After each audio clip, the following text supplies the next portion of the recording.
Hang on.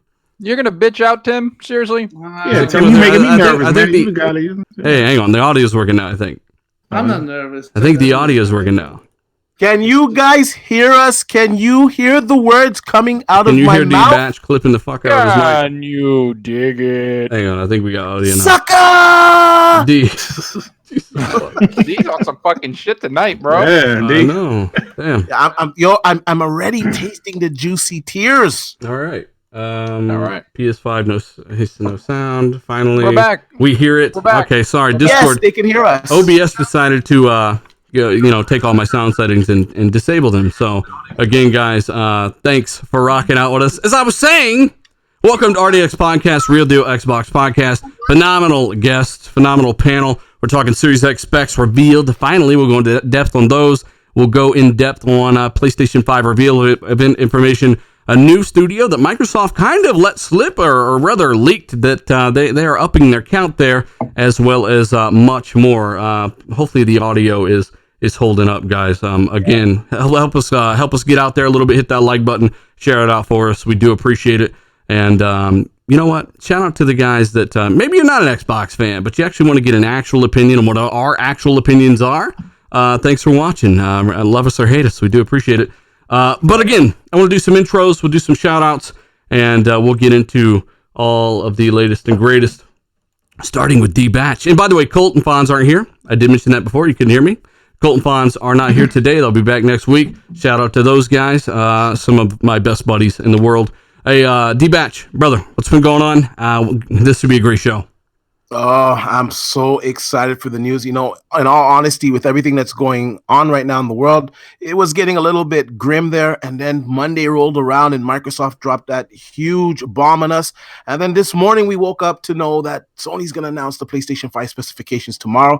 I'm hyped. There's so much stuff to talk about. Man, let's get going, man. Ashtray sent me a...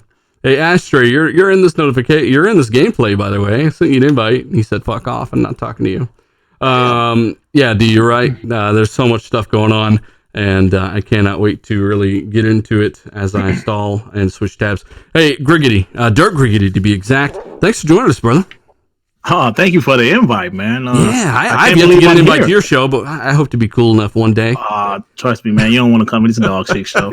But look, you guys gotta stop doing that, man. I keep hearing people say my show's dog. Like, stop saying that. Everybody's got their own opinions. Listen, I don't have 1,500 people watching my shit, but hey, I'm growing. But thanks for the invite, man. And I'm so happy. Tomorrow we will finally get rid of these fake insiders, and we will hear the facts. Hopefully we get rid of the fake insiders, because a lot of them are saying 13 right now, and we got our own kind of theories on that. We'll get into all that. If it is, that's great. Again, we've always said that is our opinion on what we think it is. We have our reasons we've stated, and we're getting both day one. But again, hey, it took us years to get up to maybe hitting 1,500 if we're on a good week. If we're lucky, and then having those kind of people join us, man, it's amazing chat. I've been doing this for 6 years, so it takes time, man. It really does. Kid Smooth, this motherfucker's been around for a minute, and everyone, you guys need to go subscribe to Griggity and Kid Smooth right now if you haven't. Check them out. Kid Smooth, man, thanks for jumping in, and should be a great show, brother. Yeah, man. What's up, everybody? It's the best spot. Good to be here, dude. This is probably tomorrow. I might be very, very active on YouTube. Got Planet Xbox podcast tomorrow. Perfect day to have me on the show, Dale. Thank you for thinking about me. And I hope I wasn't like a second choice because Colt and Fonz isn't here. So hey, I invited both of you before I even knew that I had those two extra slots. So you were a fourth slot, bro. He even had a hand up. I just want to ask Kid Smooth a quick question. Why is there so much bass in your voice? You sound like Vin Diesel, man. Is there really a lot of bass, dude? Motherfucker, you sound like you're turning into a demon from this gameplay. I think the game does sound like one of those like. Hold on, let me. I'm a back up away from the microphone. It's not that, motherfucker. You just said puberty. Oh, really? Something. It's kind of like using auto-tune, and the throat setting is kind of changed to something. It's weird. Hey, but thanks for joining us, man. I'm sure, whatever. It is what it is. Hey, Tim, man, thanks for joining us, brother. It should be a great show today. Yeah, man, we're here. We got the specs for Xbox X1 or Xbox Series X. I'm sorry. Yeah, I'm really excited. I'm kind of a little anxious to see what Sony's going to drop. This is really good stuff. The bottom line is that we both know, we all know power does matter. And I think that that'll be settled tomorrow. We'll know, at least we should know, and hopefully we can get off the stupid, insider this, insider that, and we can just get down to the games, and that's what I think we're all looking forward to. So I'm kind of just happy that it's just coming to a head. But I'm not going to lie, I'm a little anxious. I think Sony's a strong company, and even though I believe that Xbox is stronger, you never know. You know what I mean? It's anything can happen. Always got kind of that wavering, like what if, right? So we're hearing some stuff. We're going to give you guys a little bit of insight during the show. Also, going to give a shout out to the Alpha and Omega for becoming a channel member. Hit that join button if you guys want to. We're over 80 strong there. Thank you guys so much. Fucking phenomenal support there. Also, big shout out to Open Mic Music, who left a super chat. Mega Death Voice, he says, to Kid Smooth. I'm working with Open Mic and some of his music in one of my next videos. I mean, phenomenal. I was blown away when I heard some of this stuff, and seeing the guy follow me, I messaged him. He's like, I'm a big fan of the show and of the channel, and we just I'm really, really happy to be able to rock some of his stuff, man. So I got a really badass montage and stuff in one of my next videos. But again, guys, Zalker, thanks for joining us, buddy. One of the youngest YouTubers in the community. And, again, put out great work, man. Should be interesting. Should be a great show. Yeah, I'm looking forward to it today, man. We have a lot of information to talk about. I put a video out asking if Dealer was a fraud. Digital Foundry said 12.1 teraflops. Yep. So I think Dealer, everybody just put fraud because he said 12 only. So he was wrong, obviously. Just the worst. Like, don't ever. No, but yeah, man, I'm looking forward to it. I'm looking forward to tomorrow. I know, Tim said he's a little nervous or anxious or whatever the hell. But honestly, man, it's just games. We're going to have a good time. We're going to enjoy what Sony's talking about. We enjoyed the fuck out of yesterday. When I got the news yesterday, man, I don't know about you guys. I was at work. I shoved my coworker out of the way. Everybody's like, they dropped it. I was like, on his face. Yeah, he ran past him. I did, bro. I kicked him in the face and ran to my computer. I was like, get out of my way, bro. It was fucking awesome. Yeah. Well, I mean, you're right. And again, I encourage everybody to check out the whole show, because we've got, we're going to kind of go all in depth and that kind of stuff. Got to give a shout out to, of course, Guillermo Cavillo, the legend. And I still got to get into shout out. Sorry, it's taking a minute. Lethal Papa, great moderator. Obi-Wan, moderators to be busy today, I'm sure. A lot of these guys are out in force. And who else was it? I saw someone else in the chat. The Finest. Shout out to him as well. We've also got a super chat from Gunstar. I'm here, live, sleepy, here to not disrupt. You don't disrupt, Gunstar. If you're the Gunstar that I remember, maybe you changed your picture. I don't think so. That picture's fucking weird, man. What is that? Hey, but anyway, we're going to do some shout outs real quick for my patrons in the shout out tier. Thanks to these guys. It's the very least that I can do in return for the phenomenal support you guys show and power the channel. So we've got Alec Gamer 4, a new one. Frost did that shit, a new one. Thank you so much, guys. Dave, shout out to him. He's always supporting everything. Tony Stark, RDX. This guy's super active, very informative, always getting all the word out there about everything. Thank you so much. Pixel Witcher, another new one. And then we've got Kentucky Bob, the great one for real. We've got Foreign Object, Teo, John Blue, shout out to him, Beck Boss, Deviator X, Obi-Wan FTW, Scout Trooper 74, Centurion 1307, AllegionGamer.com, Real Deal Neil, Suicide King, Tasteless Genie, Michael Bowen, Guillermo Cavillo, the Legend, Chanagram, and of course we've got Naughty Nubbin, Alfonso Hogan, who just won a copy of Star Wars last week. That's the game he chose. ASQD Gaming, shout out to him. I haven't talked to him in a minute, man. We got to get him back on the show. And Slim73, I will be updating more and more. I'm staying on top of that. Been busy here lately, guys. And if you got any kind of illness or any kind of work issues or anything like that, guys, I mean, again, you don't got to explain yourself as to why you can't support on Patreon. Don't do that. Just thanks for everybody who is and who has been a patron. Again, it means a lot. So we've got 1,000 people watching live. Intros is done. We'll give a shout out to 1,000 people. Thanks so much. Hit the like button if you haven't. Let's get into the first damn topic. And I want to open up with the fact that Series X specs have been revealed. And they're looking pretty good. Though there are a few compromises here. And there's a little bit of controversy around certain things. And if you haven't understood quite what's going on with the memory, or perhaps like we've got information on power supply stuff here, all that stuff, and we'll try not to bore everybody too much like I am now. But bottom line, D-Batch, the box is revealed, the specs are out there, and it's a goddamn monster. Yes, it is. Let me turn you up. First of all, I was taken by surprise when someone hit me on Twitter and they're like, "Did you see all the videos that Digital Foundry and Austin Evans did?" And I was like, "What the hell's going on?" And I went and watched these videos. I was like, "Holy shit! These guys are not playing around." Microsoft, honestly, tell you, they truly impressed me with the specifications of the Xbox Series X. Like, we got an 8-core, 16-thread Zen 2 CPU. You cannot overstate that enough. Like, yeah, like that's like a quantum. And PlayStation will have that as well, by the way. Yes, they will. And it's a quantum leap what we have today. And the way that they configured it for backwards compatibility, I think was smart, having some of those cores a little bit slower and locked to a speed. And then if you want to use the faster cores, you can use those at 3.8 and just use 8 of them. Or if you want, they're not slower. It's just that they have 2 modes. So what was the reason they've done this? By the way, if you can run it in 8-core, 8-thread, or you can run it at 8-core, 16-thread, which is basically like you can render 4K videos in this bitch. I don't think people understand. Like, it is very, very capable. I was rendering 4K videos on a little quad-core i7 when I first started years ago working with 4K footage, and what was it, a 3700. So this thing, is very, very capable, faster than a lot of creator CPUs when it comes to that kind of stuff. But by the way, Guillermo, shout out to you too, brother. Thanks for Super Chat. Shout out to Dealer and the rest of the panel I follow on Twitter. Thank you so much, sir. I'll try to keep up with these guys, but we have a lot to say today and a lot of stuff like that. But the CPU, I just want to break it down for those listening, and if you happen to give a fuck, it is 16-thread, 8-core physical, and of course SMT, so it's got 8 virtual cores as well. And that basically means that you are getting so much performance in the grand scheme of things. Like, this thing is really future-proof, is what I'm trying to say. It is future-proof, but the specs, what I was saying is that half of the 8 of those cores, you can either use at 3.6 or 3.8. Now, if you use all 16 cores at the same time, it's got to be 13.6. 16 threads, yes. So it does downclock a little bit because SMT will make a little more heat and consume a little bit more power.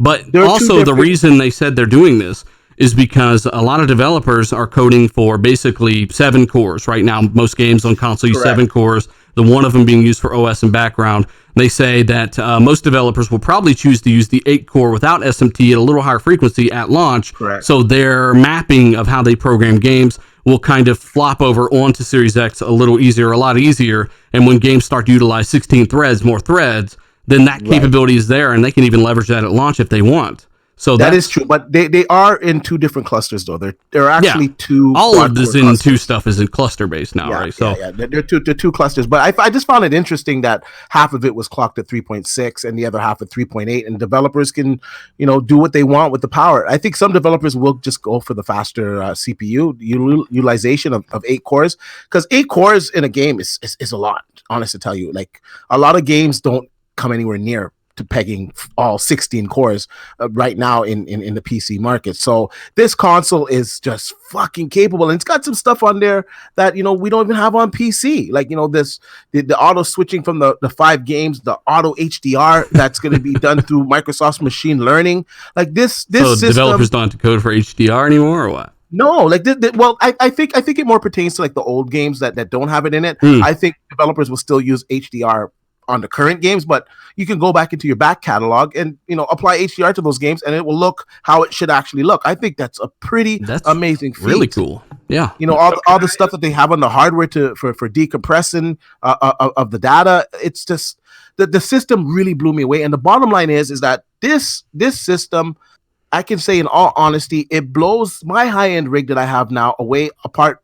Everything apart from my SSD, because I do have a faster SSD in it than that one, and my CPU, but it blows away my GPU. And for overall value, what these consoles are going to be at, I'm sorry, man. Like, if you want to keep up with the Xbox Series X and you're on PC, you're definitely going to have to update this year. And the majority of people's rigs, because let's be honest, most people play at 1080p, 1440p.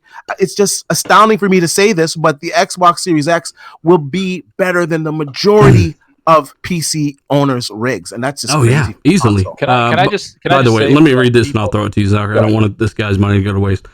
Daniel Dickerson, he says the Xbox Series X got that supercharged V8 packed inside. Brothers, love you guys. Love what you do. Keep up the great work. Thank you so much, man. He says keep up the amazing show. Do appreciate it. Zalker, you just got a Ryzen 3, right? Yep.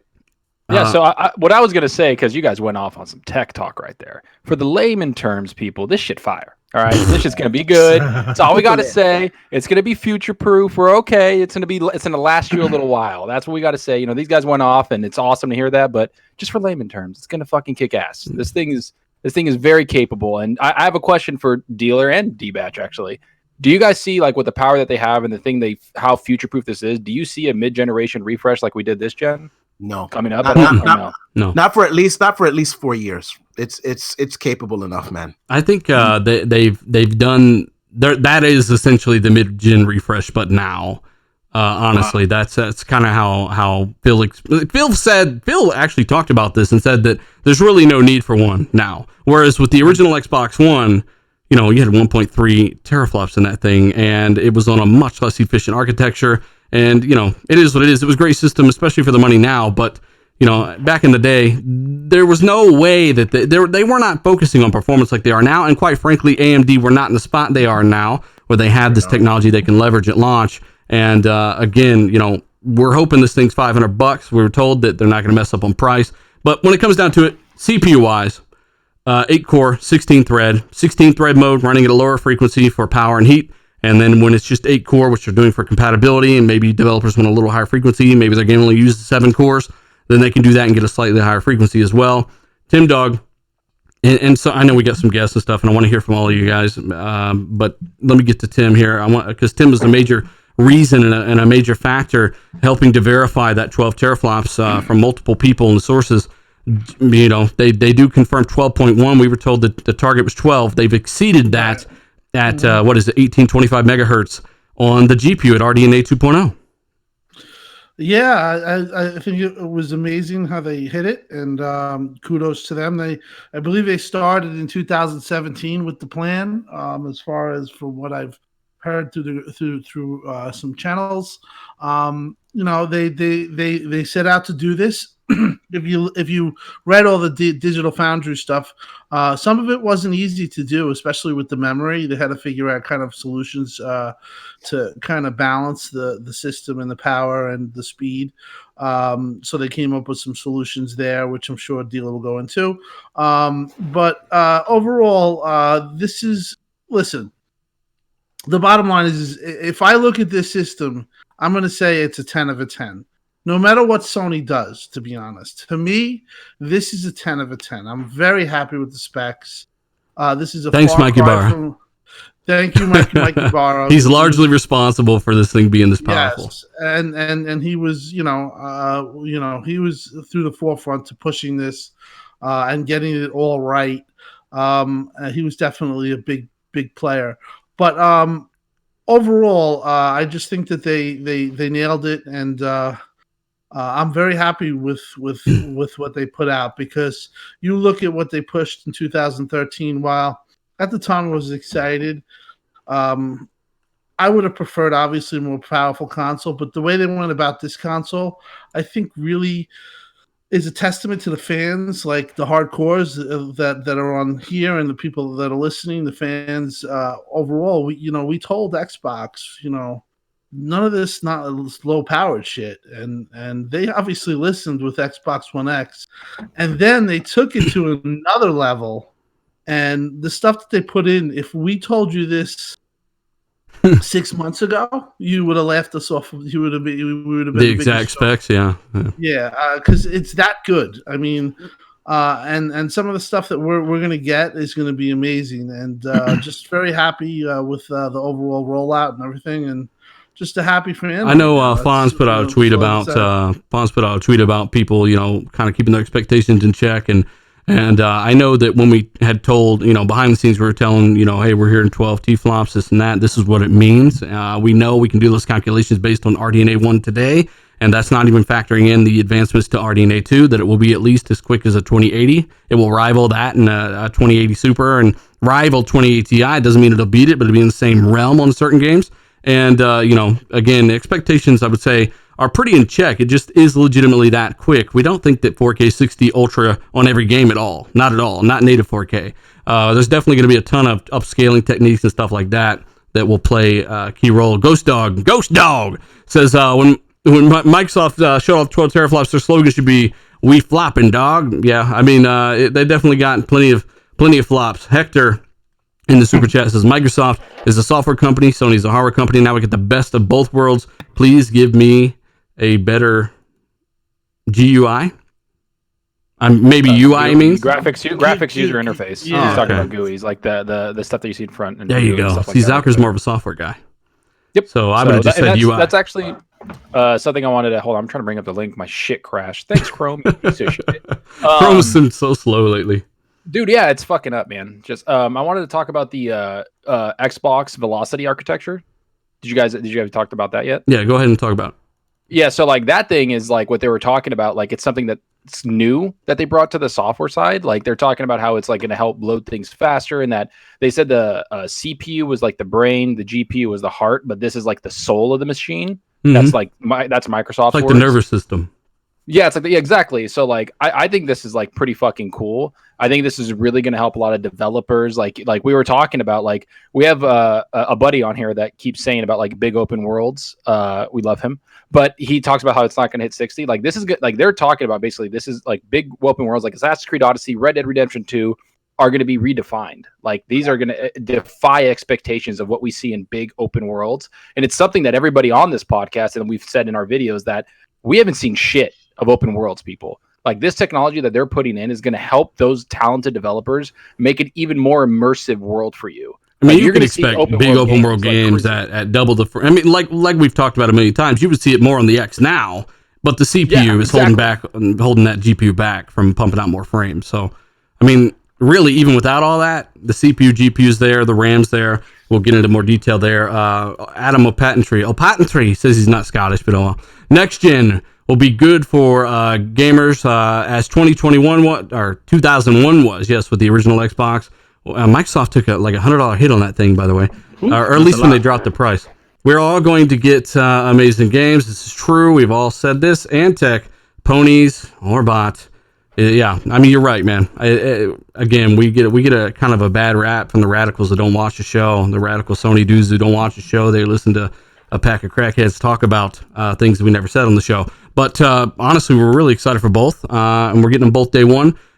Griggity, you've heard kind of the generalization of kind of capability on the system.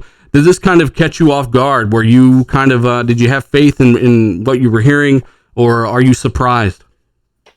Well, I wouldn't say I'm surprised. Well, first off, let me say I'm not a tech guy.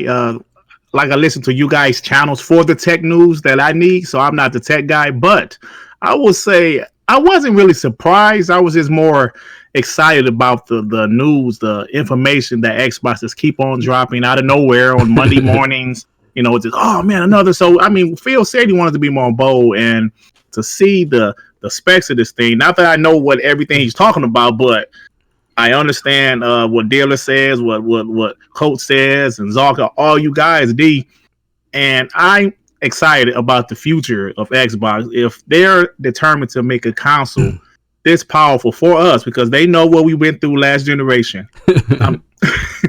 it just makes me given excited. Sony doesn't pull a rabbit out of their hat, right?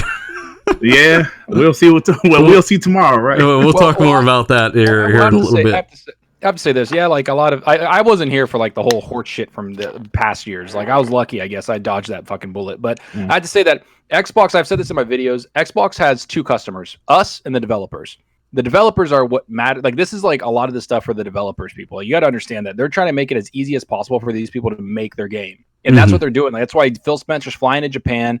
He's going everywhere. He's going, like, these people are going everywhere just to make sure that this system can just be so easy for them to develop for, that they can concentrate on making a better game instead of concentrating how to like make the game work on the system. Yeah. So that's the whole point of this. And that's why this is exciting. That's why when we hear about this tech, like it's all cool because we geek out to it. But in reality, like imagine how the developers feel. That's the true shit. Well, I'm not a developer, man. I just want ultra fucking settings on a damn console at 60 FPS at a decent resolution. Can I add something? dealer, sorry, to the 4K 60 thing. Some people, I really do believe that the majority of games are going to be 4K 60. Now, if we look at what Digital Foundry did and Austin Evans, they saw Gears running at 4K 60. The team said that they had it running at RTX 2080 levels just 2 weeks after they put it on the Series X. Yeah, Digital Foundry confirmed that was an unoptimized 2-week-old build of Gears running PC Ultra settings plus extra settings that weren't on PC, like 50% more particles, which is a CPU-driven effect in Gears. Exactly. And then Austin Evans also, he in his video, or I think he tweeted out or something like that, but I have the excerpt of it. He said basically that he saw a 4K 100 frames per second mode for Forza, and that the developers were talking about that they're working on getting it up to 120 frames per second. Now, amazing. Which Forza? Was it Horizon? No, I think it was Forza 7. I think he said. Said I don't know if he specified which Forza it was, to be quite honest with you. But nonetheless, he said. I thought he said that with Gears that Gears was running at 100 frames. Yeah, I thought it was Gears. We got Darth Kid Smooth here. Was it Gears that he said? My bad. Goddamn, D, what the fuck, bro? Come on, he did say Gears. Yeah, he said Gears. My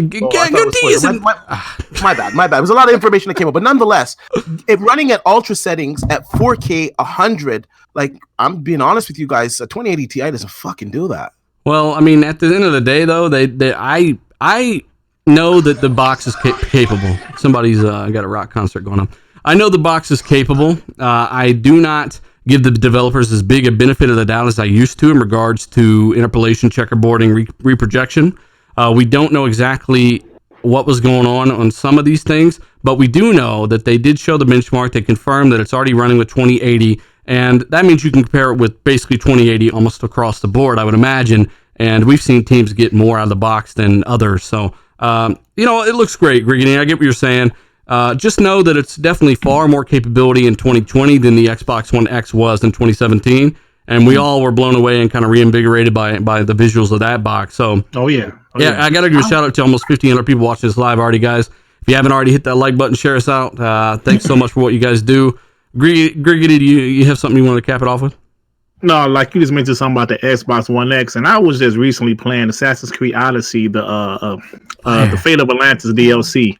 Oh my God, that looks absolutely amazing. And I was just thinking to myself, next gen is this year, and if games are going to look better than this, holy shit! Imagine that game at double the frame rate with extra settings. You have more than enough headroom to do that. So it's crazy. You're looking at it. People get it confused, man. It's not just resolution. Said it in my last video. It's not resolution. It's not frame rate. It's both plus better settings, and that's what you're getting. David Robinson, by the way, and then I want to come to Kid Smooth after I read a few of these. He says, "Oh, how I like it. Xbox rocks.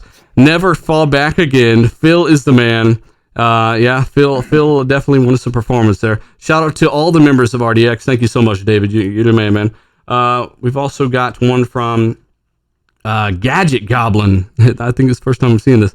Loving the reveal yesterday, but where is the optical port? Well, I actually had that down. I had that down as a topic, but we're going to leave that out at all. We'll get to that, brother. Thank you so much. He's talking about 850s and how that's an issue. I got 850s as well. Unfortunately, Gen 4 isn't as good as Gen 3, aside from like connectivity and range. But yeah, let me scroll down here. And in the meantime, Kid Smooth, when you heard about the power, you have a 1080 Ti, right? So 980 Ti. So you know this thing's substantially faster than your PC, and especially on the CPU side as well. What are your thoughts, as somebody who has a really capable rig like myself, but you prefer console and, you want power in games? What are your thoughts here? When I saw the specs and actually when you guys were talking about the rumored specs and stuff like that, I was, just to give you a little back, I was like, okay, there's a chance that, they're exaggerating, or I was like, then I believe you guys had like a scheduled leak, but you said it wasn't. I told you, yeah. Well, I didn't start believing the specs until they did the Game Awards reveal, because the way the system looked, I'm like, you ain't going to make it look like that if it wasn't powerful. Exactly. And I'm like, all right, I'm believing this whole 12 T-flop thing, and then I started thinking about it. I'm like, wait a minute. Hold on. If the rumor specs, right, are to be true, then that Xbox shits on my PC, like completely shits on it, and I can say that, and now I can say it confidently. Mm-hmm. I'm like, oh, I'm not upgrading this PC. I'm getting an Xbox. Yeah.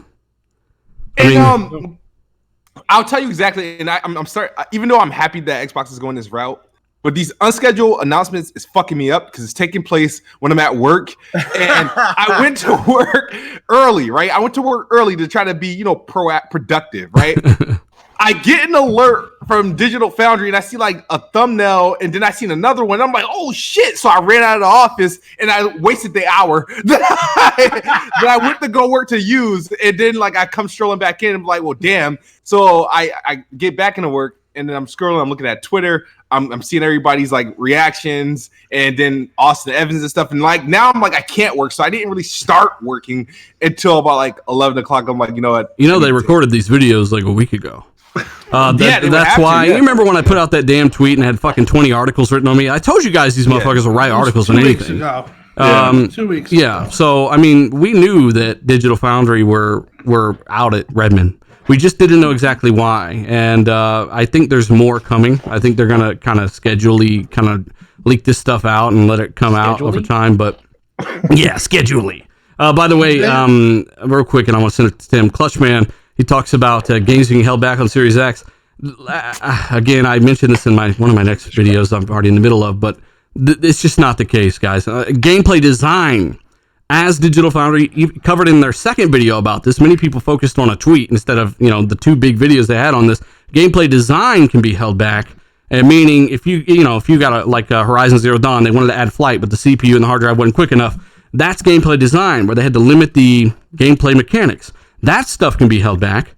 But again, third-party games, I mean, for one, they're all running everywhere, pretty much. PC, all this stuff, all the old systems pretty much, for at least, I would say, a year or two. You'll have some next-gen stuff. But Microsoft are the ones who say, we'll have games for a year, maybe two, that we're supporting the original Xbox One with. But how quickly during a generation do people decide, oh, well, we're going to go ahead and make things move at the speed of an SSD or this or that, right?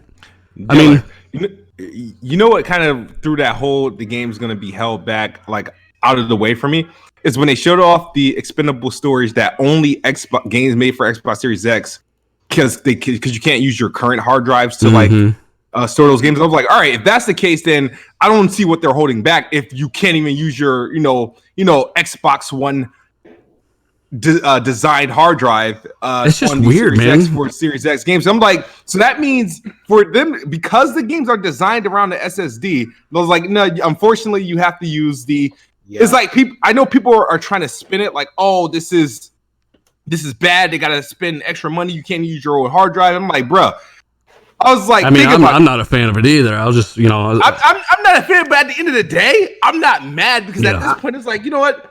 Actually, no, I don't mind, because if you're telling me the games is designed around the SSD, so let's say if it did work. That means if I store these games on these fucking ancient ass hard drives, I'm not getting pretty much the full potential of these games at that point. Here's the problem though, kid, and we'll talk about this. Open Mic, by the way, says, remember, they're focused on xCloud as well. Neon Shinobi says Series X is over 9,000.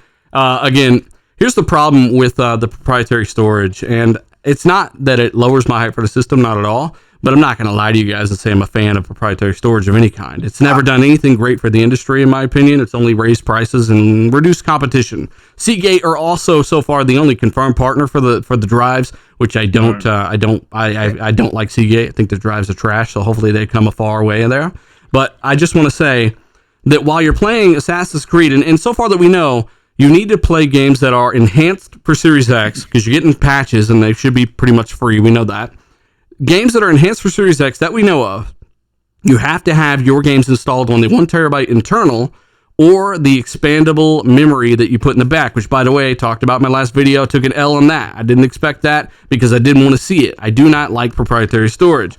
I think it's the opposite of what Microsoft have been pushing. Compatibility, carry your stuff forward. I understand why it's there. I understand why they're doing it. Doesn't mean I have to like it. So I voiced that opinion. But yeah, took an L on the expandable storage. And basically, while you're playing Assassin's Creed Ragnarok later this year on Series X and it's patched and it doesn't work on your externals, even though they're using USB 3.2, which is much faster than many drives and pretty much most PCs, you're going to look over at the buddy next to you, and he's playing Assassin's Creed Ragnarok on the PC on a drive that's way slower than a newer SSD through an external 3.2 or even a 3.1 SSD through a USB. Like, you get what I'm saying? I'll be able to boot up Ragnarok at ultra settings, same as Series X or whatever settings they're at. Play it on my old slow 7200 mechanical on my PC, but not on the Series X. And I have a problem with that. I don't like that compatibility there. I just want to add to that real quick. I know some people are freaking out about that. Now, I did kind of call that it was probably be for an SSD, but first of all, Seagate I don't think is a bad company. Seagate, maybe their drives for, I know they had exclusive drives for the Xbox One, Xbox One X. Maybe those drives were trash. Overall, the drives. I'm just saying they went with the one that bidded the most friendly price is what happened. Right. But it's actually an SSD, so it's a NVMe SSD that's in there. Now they're the first to bring it out. I'm sure, just like these other peripherals, that other companies are going to come out with it that will be cheaper, and we'll have some alternatives. In the beginning, this is the price that we're going to have to pay, but I think it's worth it because the stuff that we're seeing, like in Hellblade 2, like those huge textures that look so realistic, and you know how they're streaming in, like, you know, you're not seeing any pop-up. That's what we get with these SSDs. Now, if we were to go back to using these old hard drives, we wouldn't be able to do these type of games. Now, what type of games though? The amount of assets that these SSDs are streaming in is really high. The decompression that they're using, the specialized hardware that they have in there for the decompression that's just a mode though. Like just so we get that out of the way, we want to let everyone know what we're talking about. The SSD inside the Series X has 2.4 gigs of raw throughput, right? But it has a custom decompression and compression block technology built in, where they say without this technology, you would have needed 13 Zen 2 cores on a PC to rival the performance in the CPU in Series X. With what it's doing with a 1/10 of one core with this technology they developed, and they've done this to try to rival PS5's what is surely faster SSD, as we've said several times. I think Sony are using a newer SSD that costs them more money. Now, the thing is, I get what you're saying, and while I think I'll be able to play Doom Eternal on the Series X, they've only told us that so far everything that's enhanced for Series X will have to run on these SSDs, either internal or expandable, correct? Now, I'll be able to boot the same game up at the same settings resolution on my PC on a mechanical drive, guarantee you. Why is that the case? Because there's going to be different textures on the Xbox Series X. I don't buy it. Well, there's going to be, and this is even on PC. On PC right now, what's the game? Star Citizen, and that's not even a finished game. But you can't use it with a fucking mechanical hard drive. As what's going to happen is that the consoles are going to set the what's the word that I'm looking for? They're gonna set the trend. You're saying they're putting their foot in the ground to kind of set the bar for a cutoff. So they're gonna set the bar for next generation, and you're gonna see that in the PC market that, you know, a lot of people have SSDs anyways, but you're gonna see it's gonna start to be a requirement for some of these games, and I think that's a good thing. We gotta push tech forward. I get that. We can't keep pushing tech backwards. And these old drives, they're old, but you know what's a good thing? 3.2 USB though is quick as fuck though. It's not as quick as an NVMe. No, it's not, but it's much faster than most PC gamers' hard drives. The whole system architecture is designed around these SSDs, so it all plays into the strengths of the system. Nonetheless, I think going forward, it's going to be a requirement that certain games are going to need an SSD on PC, and of course, you know, the consoles. And maybe they'll say to developers, like, look, if you're coding the game to run on something like an older system, let's say, you know, the systems that are out now, maybe you can give people the option to run it on that older drive. Maybe you don't need that much bandwidth for your hard drive. But at the end of the day, I'm not for anything that takes options away. You know what I'm saying? I think they'll get a different version of the game. They'll get, like, you know, how we have ultra settings, high settings. They'll get some type of hybrid settings so it can run on their system. But if you want it to look like next gen and have, you know, all these photorealistic textures and, you know, all these particles and, you know, big, huge world streaming in, you're going to need an SSD. In the future, you know what? Yes. I'm okay with that, because for the last, I don't know, 5 years, games are getting better. Games are looking better, but they're still kind of stagnant, right? I think the jump that we're going to get with these next generation games, I think it's going to justify it. I think when we see these games on these consoles, we're going to say, oh, okay, makes sense. I believe that's coming, yes, but I do not believe that many of these games, especially day one, should have to run on the SSD when clearly they're running a much slower stuff. Somebody in the chat, by the way, or maybe Zachar. I know that. That's what I'm saying. So at least for the meantime, maybe give us the option to run it through that USB 3.2. You know what I'm saying? Maybe someone in the chat can kind of Google what the bandwidth of 3.2 is, but it is fucking several times quicker than any console's hard drive today. Like several times quicker. Shout out to Noof as well in the chat. He's going to be doing a show after this, so check him out. We've also got Dead Captain. Goddamn fucking Chrome. Dead Captain James. He says, you don't think the SSD is the issue? This will finally push storage forward. Yes, I agree. And the hard drive will finally... 10 gigabytes. So 3.2 is 10 gigabytes per second through USB 3.2, D. I mean, I don't understand. The newest one can go up to 20. So I just don't get it. I don't understand why. It's not using the full bandwidth of PCI 4.0. That's the big difference right there, man. Well, neither is the new hard drive inside the Xbox, 2.4 gigs. It's on a PCI 4.0 bandwidth. It is. I get that. That's how they're able to leverage the compression block and push it up to almost 5 gigs. But even that isn't as quick. So I just have questions. That's all. I think that's okay, right? That's allowed, right, motherfucker? Yeah. So again, I just think it's interesting that if you get a game patch on Series X, and you can't use your external through 3.2, which is really fucking fast, as we just established. But I can get on my PC and load that game up on my Western Digital Black drive, a 7200 RPM drive. I just think that's interesting. Does no one else question that? No, not really. Okay. I think they obviously have a reason doing it. Yeah. Possibly because it's built into the way it's architected through the memory and the way it's to the APU. I think they have a direct link. So maybe it just has something to do with the development process, you think? Yeah, just you hit up Jason and oh yeah, I'll ask him. Just ask him because I mean I knew that we had talked about that and I said that was a possibility and I knew that you didn't want that, but I have to think that this is going to be the new way that they're going about it. I think Sony's going to be the same way too. Yeah, we had talked about on the show before that. We had heard that somebody wasn't exactly happy with the way the memory subsystem was really working out on the system because it wasn't cohesive. But I didn't expect that if you didn't have it on this card or the internal that the game just wouldn't run. They did say, however, that you can store them on externals and transfer them to the internal if it's an enhanced game, and that would be much faster than re-downloading it. Keep in mind you're on a new CPU. All this stuff's going to be way quicker. Yeah, that makes sense. Too, in a way, you can download it and then just move it over. I mean, yeah, it's going to be 10 minutes. You figure the it's going to be a lot of money at first. The storage is probably going to be, I would think, for 1 terabyte, it's probably going to be $300. You think so? How much? What? That much? No, it's going to be like $100, Tim. Come on. I don't think it's. I think it's maybe. I think it'll be expensive. I will say you can get an NVMe on PC right now, a terabyte for a little over $100. But this is a little bit. That's the thing about proprietary, right? There's no competition to drive it down to that price. But maybe they'll put a lock on it. I have no reason to say Microsoft is going to try to fuck you out of money on this one.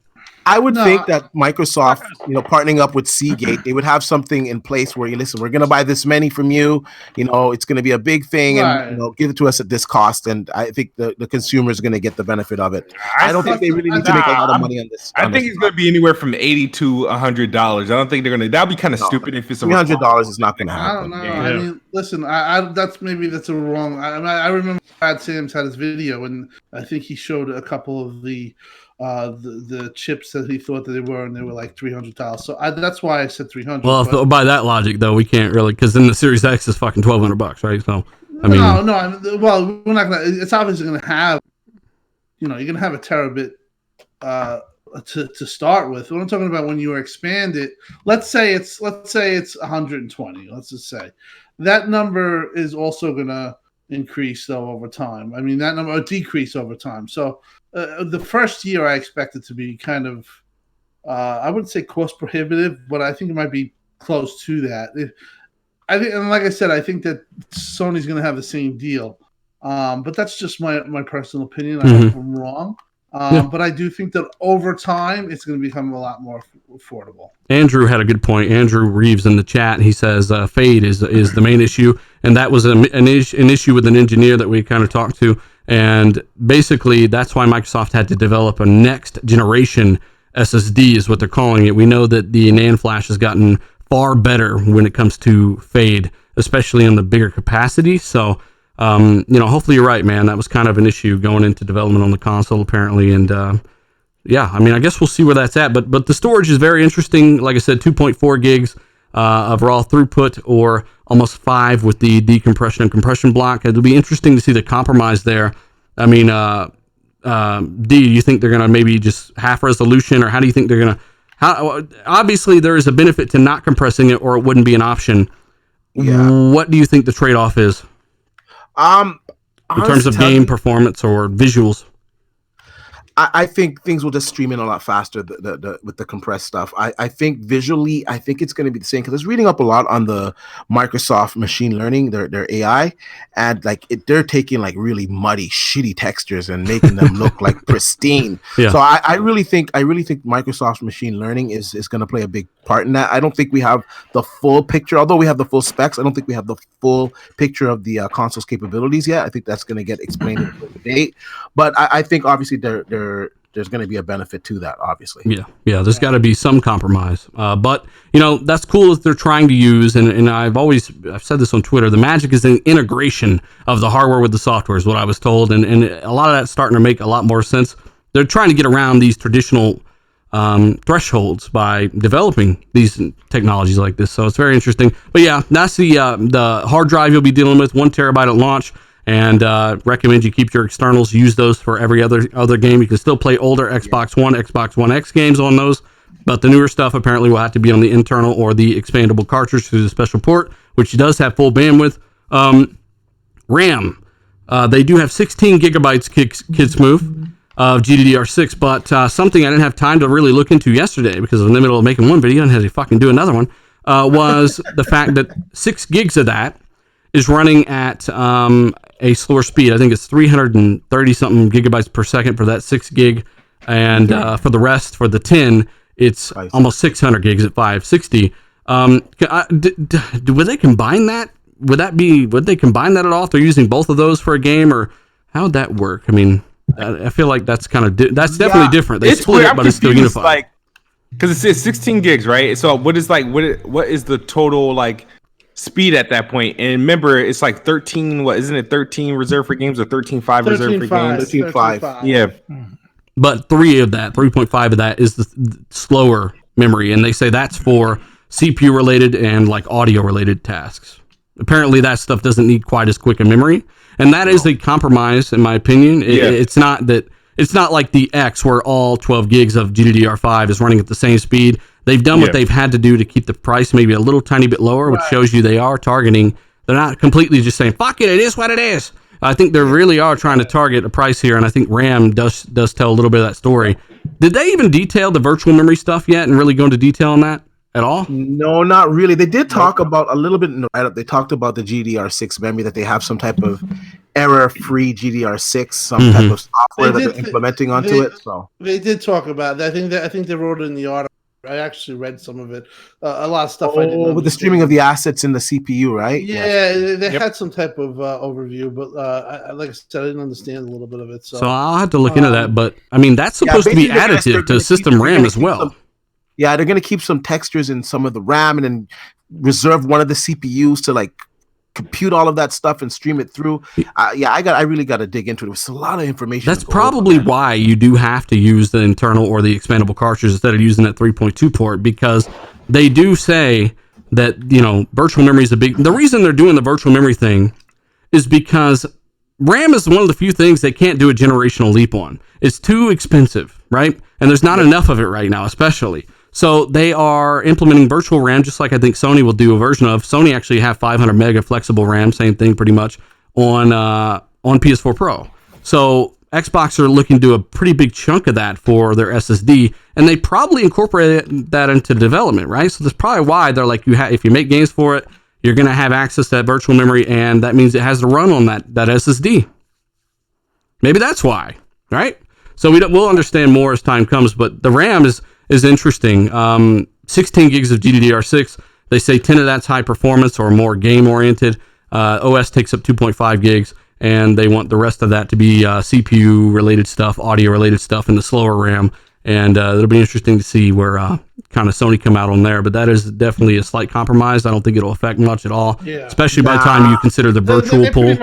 They pretty much said that in the Digital Foundry article. They either had to do the 2 gigabit chips or whatever, the chips. They either had to do 20 gigabits, and they could do 560, I guess, throughout. But they said that the price would be too much. Yes, it would. So that's why they went with this solution of half and half. And they said basically, like you said, the slower pulls for audio and a lot of offloading that goes in with games. With 10 of 560 gigabit, it's pretty good. Have we seen where the SSD is mounted yet in the system? Anybody? I think it's on the other side. They have 2 boards in that system. I think. Is it on the south bridge or the same bridge of the SoC? I think it's on the south bridge. Yeah, it's on the south. I don't know. I think it's right next to the Maybe SoC. it's on the back side. Right next to. It's like on top. From what I remember, they're very close to the SoC. Yeah, they've got to be if they're putting game assets and using that as a cache, they've got to be extremely close and very, very quick. Which may have a lot to do with that compression algorithm, and maybe that's something to do with that as well. Maybe you use the compression block if you're using assets and transferring to the RAM that quick. They also talked about 25 T-flops while pushing through ray tracing, and as I said in my video yesterday, I wouldn't run around talking about 25 T-flops. I expect people tomorrow after Sony's reveal to be doing similar things, talking about X amount of T-flops, just like with PS4 Pro. Right, and we said back then that PS4 Pro doesn't have 8 teraflops. That's not how it works. Games aren't coded for 16-bit operations. And with the 25 T-flops thing, general compute, you have 12. That's what you got. Now, the architect of the system, I think he said this for a reason. I think he's talking 25 T-flops because he expects something from Sony like this tomorrow. That could be the case. But he did say that if we did not have the hardware acceleration built into the box, that it would be 13 teraflops to do the ray tracing they're doing alone, and that's through software emulation. It is extremely demanding. And then he said that does not affect the actual GPU performance. So some people were saying it's 12 combining ray tracing and general rasterization, right? All the technology combined. But according to him, it's 12 unaffected and everything can run at full capacity. Then with that hardware acceleration, they can basically get another 12 or 13 worth of compute if they're doing both at the same time. Well, apparently the Minecraft demo, there was no normal rasterization in it. It was all path trace, which I found pretty fucking incredible for a console. And I think that's where the 25 teraflops came into because of the it is incredible. I mean, remember, people laughed at us for saying this thing was going to have ray tracing. Yeah, they did. They did laugh at it. They laughed at us when we said it would rival a 2080, a 2080 Ti, and now all these guys that own PCs. I own a PC too, so it's not like I don't own a PC, but I can keep it real. This system is fucking powerful than the majority of people's rig. Unless you have a 2080 Ti, this is smoking your rig. I expect this to be quicker than my 2080, and I use the 2080 is a kind of lowball it. I always lowball on the tech stuff. I feel Digital like Foundry say? Didn't they put like a comparison of like what it's running through? Like, yeah, they said it's already performing it like a 2080 on a 2-week-old unoptimized build of Gears 5. Boom. And that's from Digital Foundry. So I mean, again, we had been telling people, like, certain people keep saying you can't compare this stuff to desktop stuff. That's never been the case. I just wish people would look into stuff a little more. Digital Foundry themselves have been comparing the X to GC and RX 580 the whole time, so. This is not that hard to figure out. You can compare it. We've known based on math and RDNA how it competes with things like 2070 and 2080 that it's definitely going to be quick. So people, I guess they just think we make this stuff up. It's kind of odd. So again, very tech oriented right now. I do apologize for those who have fallen asleep. Shout out to almost 1,700 people watching live, guys. Hit that like button if you haven't. Share this out for us. We do appreciate it. And again, let us know your thoughts in the chat, man, because it's a hell of a system. I don't honestly. And we'll get into this more of the PS5 stuff, but Jesus, you're definitely in for a treat, especially if you haven't upgraded to the X. You might want to wear a helmet. Your fucking brain's going to explode out of your head. So we've got also they did say this got a 4K drive, and there is no. Well, before I get to that, I just wanted to say PSU. Apparently, Austin Evans confirmed a 300 watt power supply. Yes, actually, it was 300. I looked into that. It was actually 315. Really? Yeah. Okay, so they've developed something new with that figure 8 power cable, because those traditionally up to this point have not been able to transfer more than 250 watts. Yeah, it's crazy. They're doing a lot of new stuff with this box. Honest to tell you, I'm just amazed the jump that we've made from the original generation of the Xbox One. That was at 1.38 or whatever the hell it was. Yeah. And now we have a fucking 12 teraflop console. That is a fucking huge jump, man. Beaner says after the news dump, Phil can take. Oh my god, I'm not reading this. He says the PS5 is close or more powerful. Cerny can tag into. Okay, I wish I could read the rest, Beaner, but you always do that. Take your woman. Whose man's is this? Yeah, whose man's is this? They also confirmed no optical port. Sorry, not damage controlling. I'll never damage control that, especially. There's really no optical port on it? No optical port on this fucking thing. So I wasn't a fan of that on PS4 Pro or the Slim. I think the Slim doesn't have it, and I'm not a fan of this on this. So I got A50s. Let us know in the chat what you got, but how do I use I guess I can hook them to the TV, but I might have issues there. You gotta go HDMI to TV. Use the ARC. I think what it is, I think they want to push the 3D ray traced audio and all the. I'm already using ARC through my sound system now. No, if you want to you can't use ARC through optical though, right? So I think you can go through your TV. You can just plug it in, plug an optical port in the TV. Yeah. There's a reason I don't do that now, and I don't remember what it is, but I guess I'll figure it out. Either way, man, some people it's less options, and it sucks. But once again, I think this is the price that we pay for innovation because you're not going to get that. You saying they had the courage to remove the optical port? D, is that what you're saying? What'd you say? Sorry? You're saying they had the courage to remove the optical port? Yeah, and you know what? I'm glad they did it because I really don't use my optical. Although I have my optical port plugged in, I hardly use it because honestly, to tell you, the sound that you get through HDMI, it's a lot better. I don't use dog doors, but I still think people should be able to have them if they need them. I got a dumb question. What is an optical port? It's the damn thing. It's like the optical audio port in the back of your Xbox that high-end headsets will plug into. Oh. So, like, if you have a dock with your A50s or a higher fiber optic, yeah. So, aren't these consoles coming in with like built-in like audio systems, like the crazy like?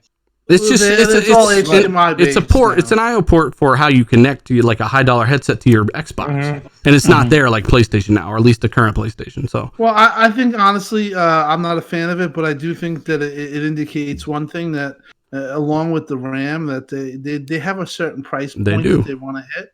Mm-hmm. And along with that other HDMI port that's not there. Exactly. I think that those are the cost-cutting moves to get to that, $500. Shit, if you have to get rid of an optical cord to HDMI to get this thing that $500, do it. I get it. I'm just saying, like, I don't know, man. Shit, doesn't mean I'm a fan of it, but yeah, I get they got a price point. Damn it. Yeah, man. That's also why it's not coated in gold, right? I'm like Smooth, man. If they gotta take out some stuff, go right ahead. $500 because you don't want it to be more than that. I mean. Go right ahead, man. I'll deal with it. Oh yeah, I'll deal with it. I'll find a way.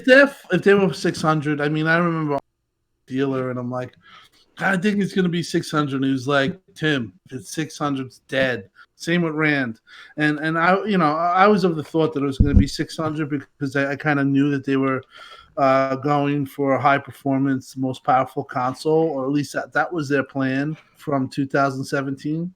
Yeah. So when me and Rand and Dealer would talk about that, they kind of talked me into that at the $499. And now, if this thing was $599, even though it's just such a great system, that's just not a price point that you can start at. I think they'd be in big trouble.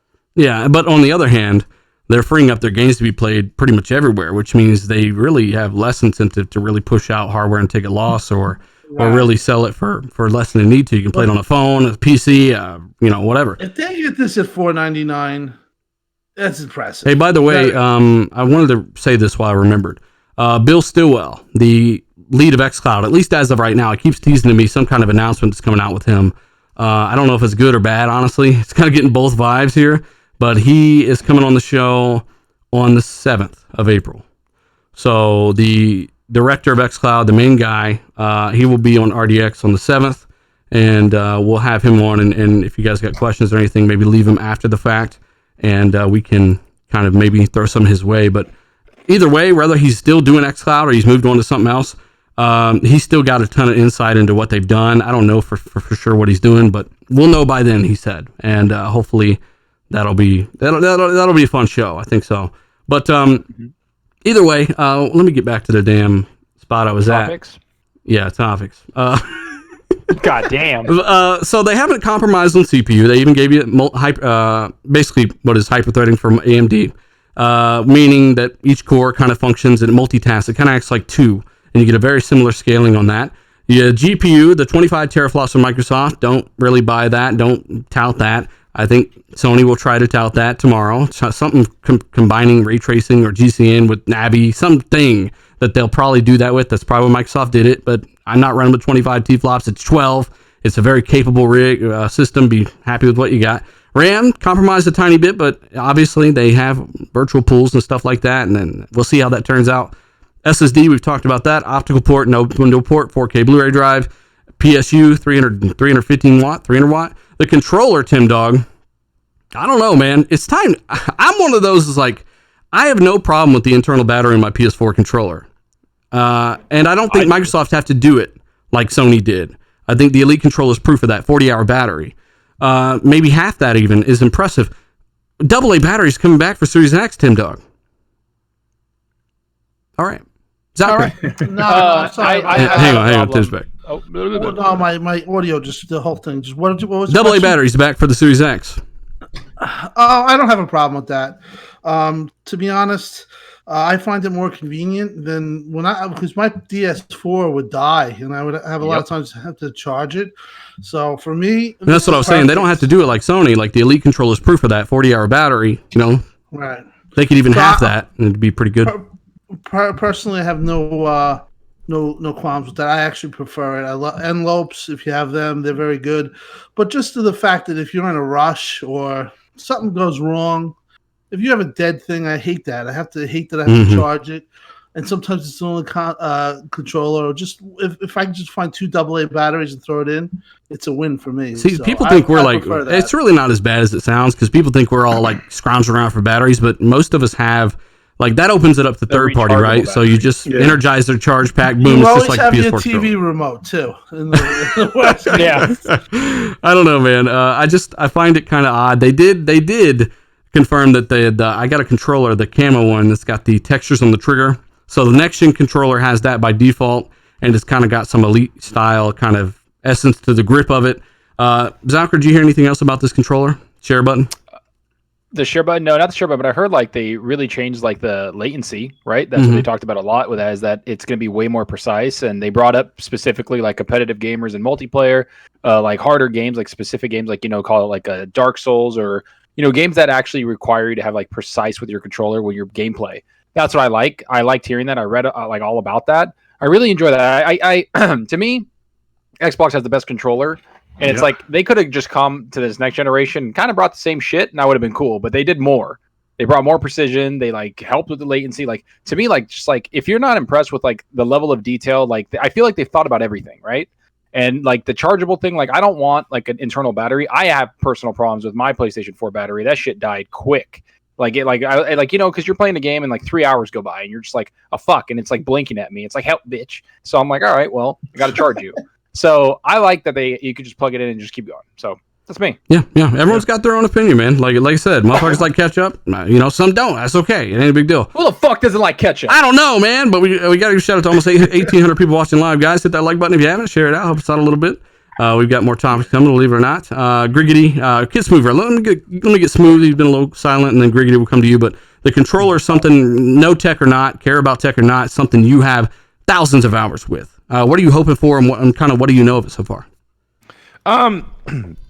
Well, I'm happy about the share button. The controller seems smaller, which is fine. I think the bumpers, at least what they look like, they look more like refined, more usable, reminiscent of the 360 controllers. The only thing I'm really hoping for is like they get rid of like the dead zones.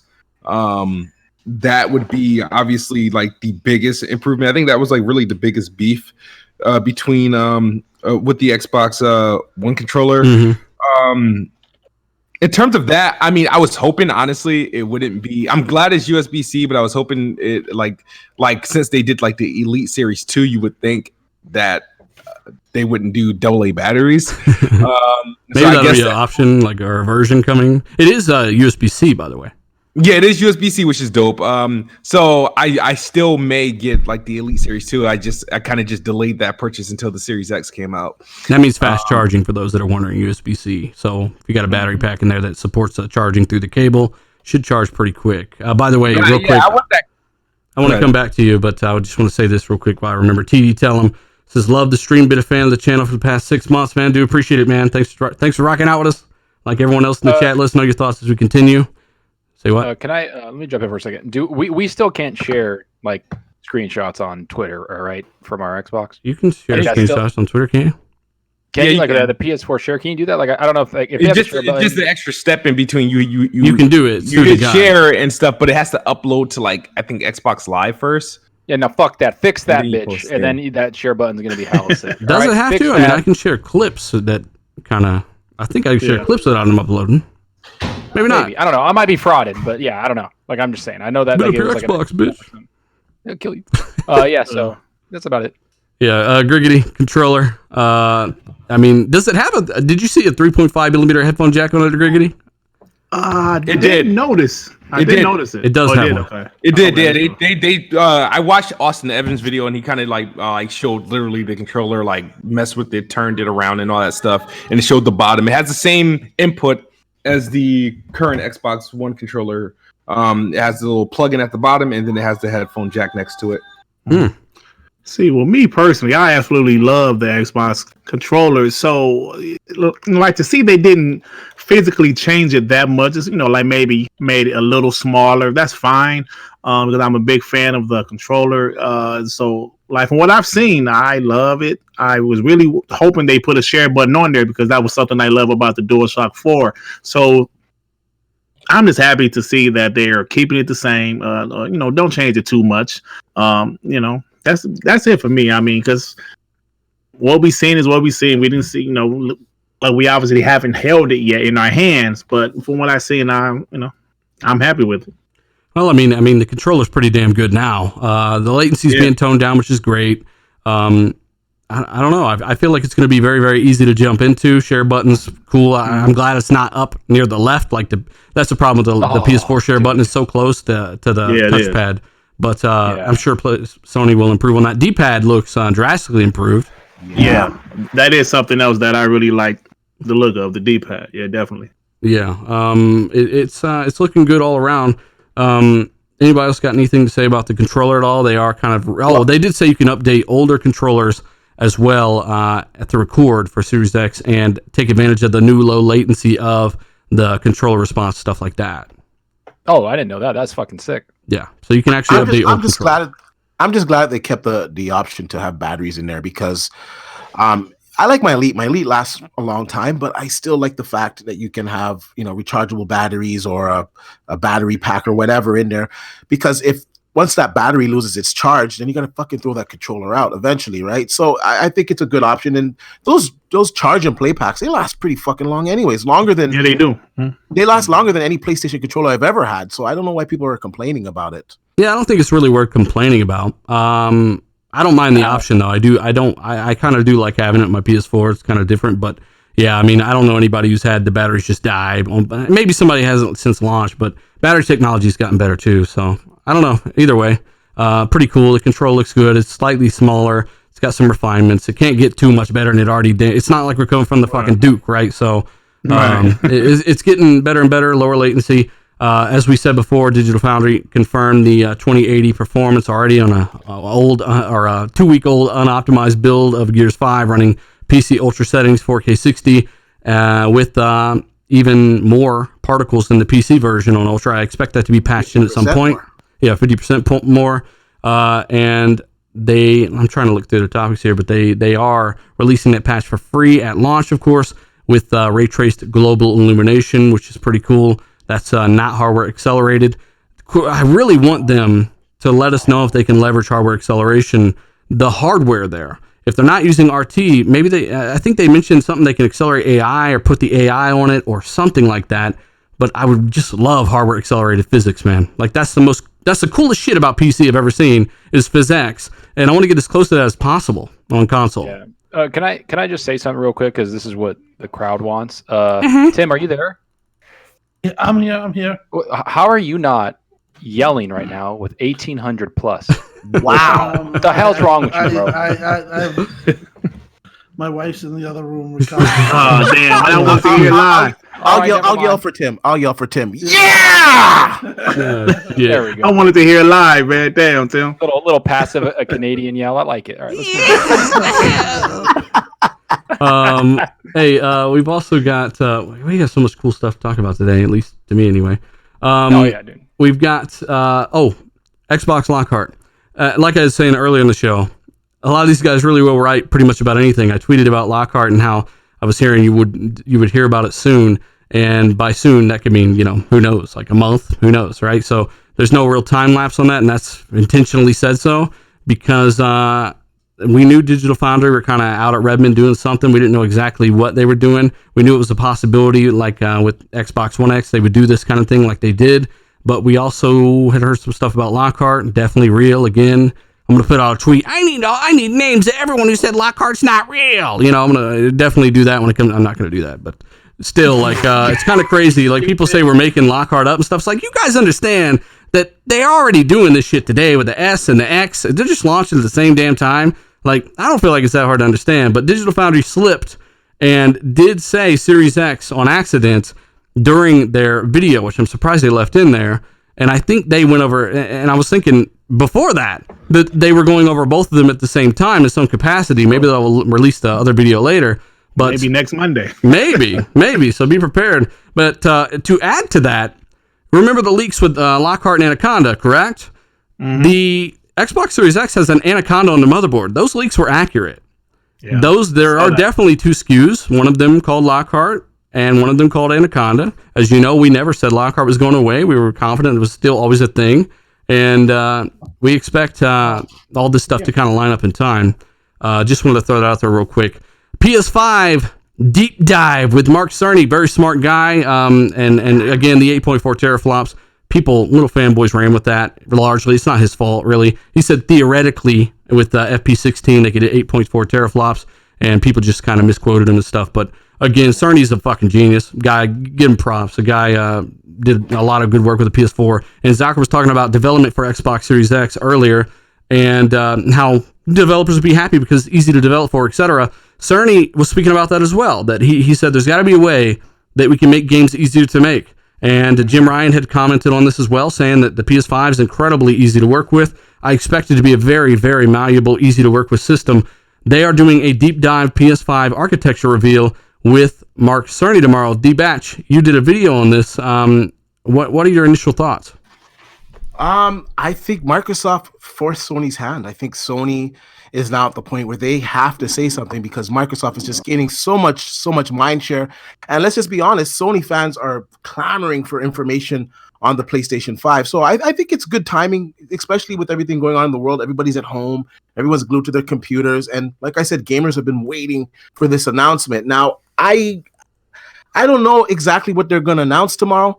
I think they're going to quite possibly, like what you said, do some type of trickery with the rapid pack math and all that stuff.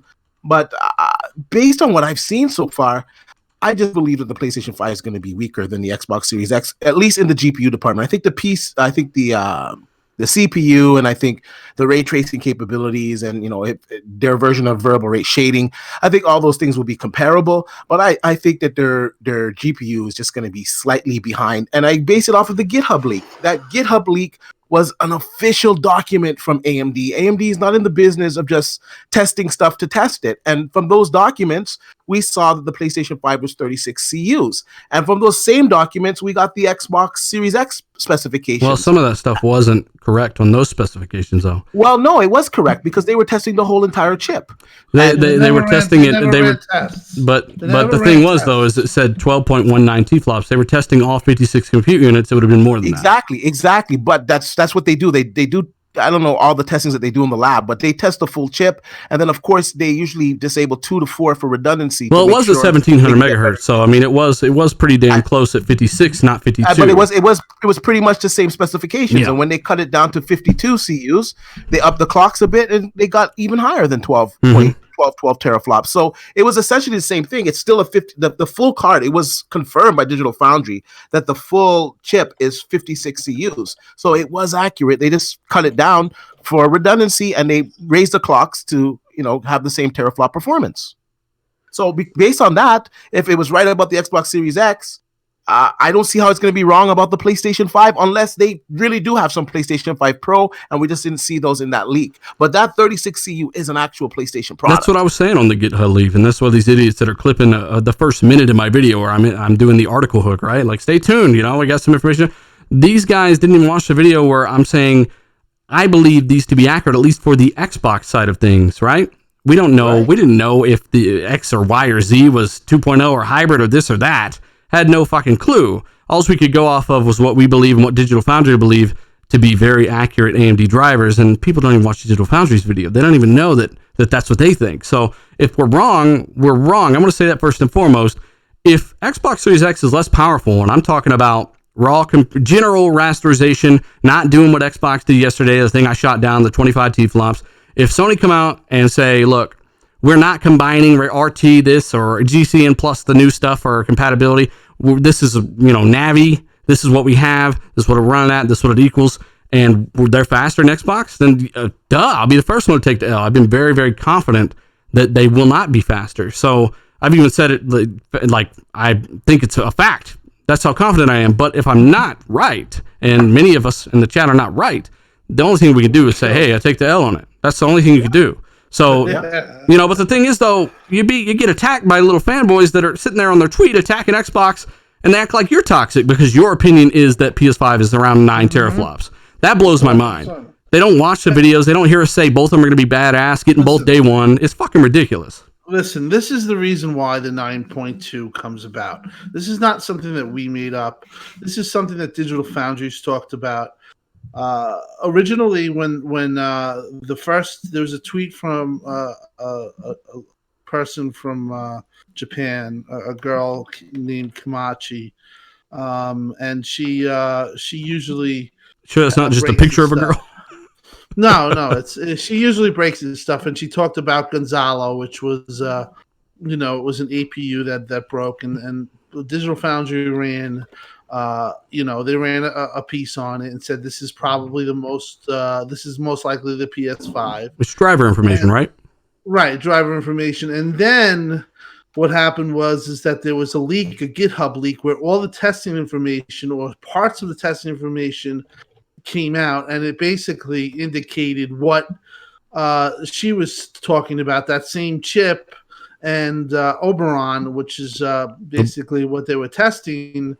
And that showed 36 compute units, and you do the math from there. At a 2.0, it's 9.2. That's where they get that number. So if at 2 gigahertz. Digital Foundry's behind that. Another supporting piece of evidence is from a Taiwanese board. It's a poster that also has data mined. Mm-hmm.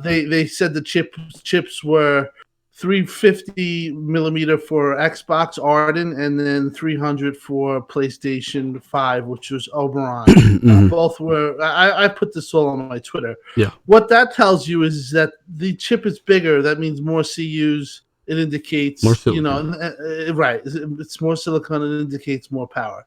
So those are the reasons why.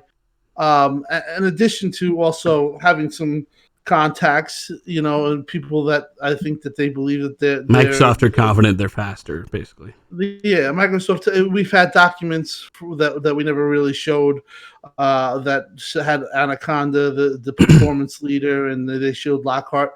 So this is stuff that we, this is stuff that we've seen, heard, been told. This is not stuff. This is not to make up stuff and pretend. This comes from a place of trying to really, decipher this. And either way, we stated it's our opinion anyway, right? So, I just want to say something real quick. There was another leak. I think Tim has seen that link. It came out in either late 2018 or early 2019. There was another leak. It actually got the Xbox Series X specs dead on at 12 teraflops. And he also said in that same message, he said bonus PlayStation 5 specs. He says the PlayStation 5 will come in at $399 and that it will be 9.2 teraflops. And this was before the GitHub leak. Yeah, that was out there. That was the first thing that ever came out, to be honest. And I think I don't remember that. Yeah, no, it was an info dump. It was what do they call it? Paper. What is that thing? Paste bin. Paste bin. Yeah. And it actually, looking back at it, it was pretty close to being accurate. And if you turn 9.2 into GCN, which is something people are also confused about, it does equal out to around 13, right? So there are different. There were. What the fuck? This move just happened? Yeah. Man, you said 9.2. And GCN is what, 13.3? It's somewhere around there. I haven't taken the time to do the math, but I'm just saying that there are placeholder kits before the main ones go out with the newer architecture. They give developers an idea of what they're working with, and that's something that we had talked about behind the scenes. Is maybe these guys might have some of these other earlier development kits in, and that's what they're kind of counting on. Right, and that's why they at E3 when Reiner had his tweet that he heard PlayStation 5 was more powerful. Supposedly, it was because the developers had a Radeon 7 GCN and it was 13.8 or something like that, and maybe they heard 12 for Xbox. I don't know. As we know, the Series X definitely outperforms Radeon 7, no problem.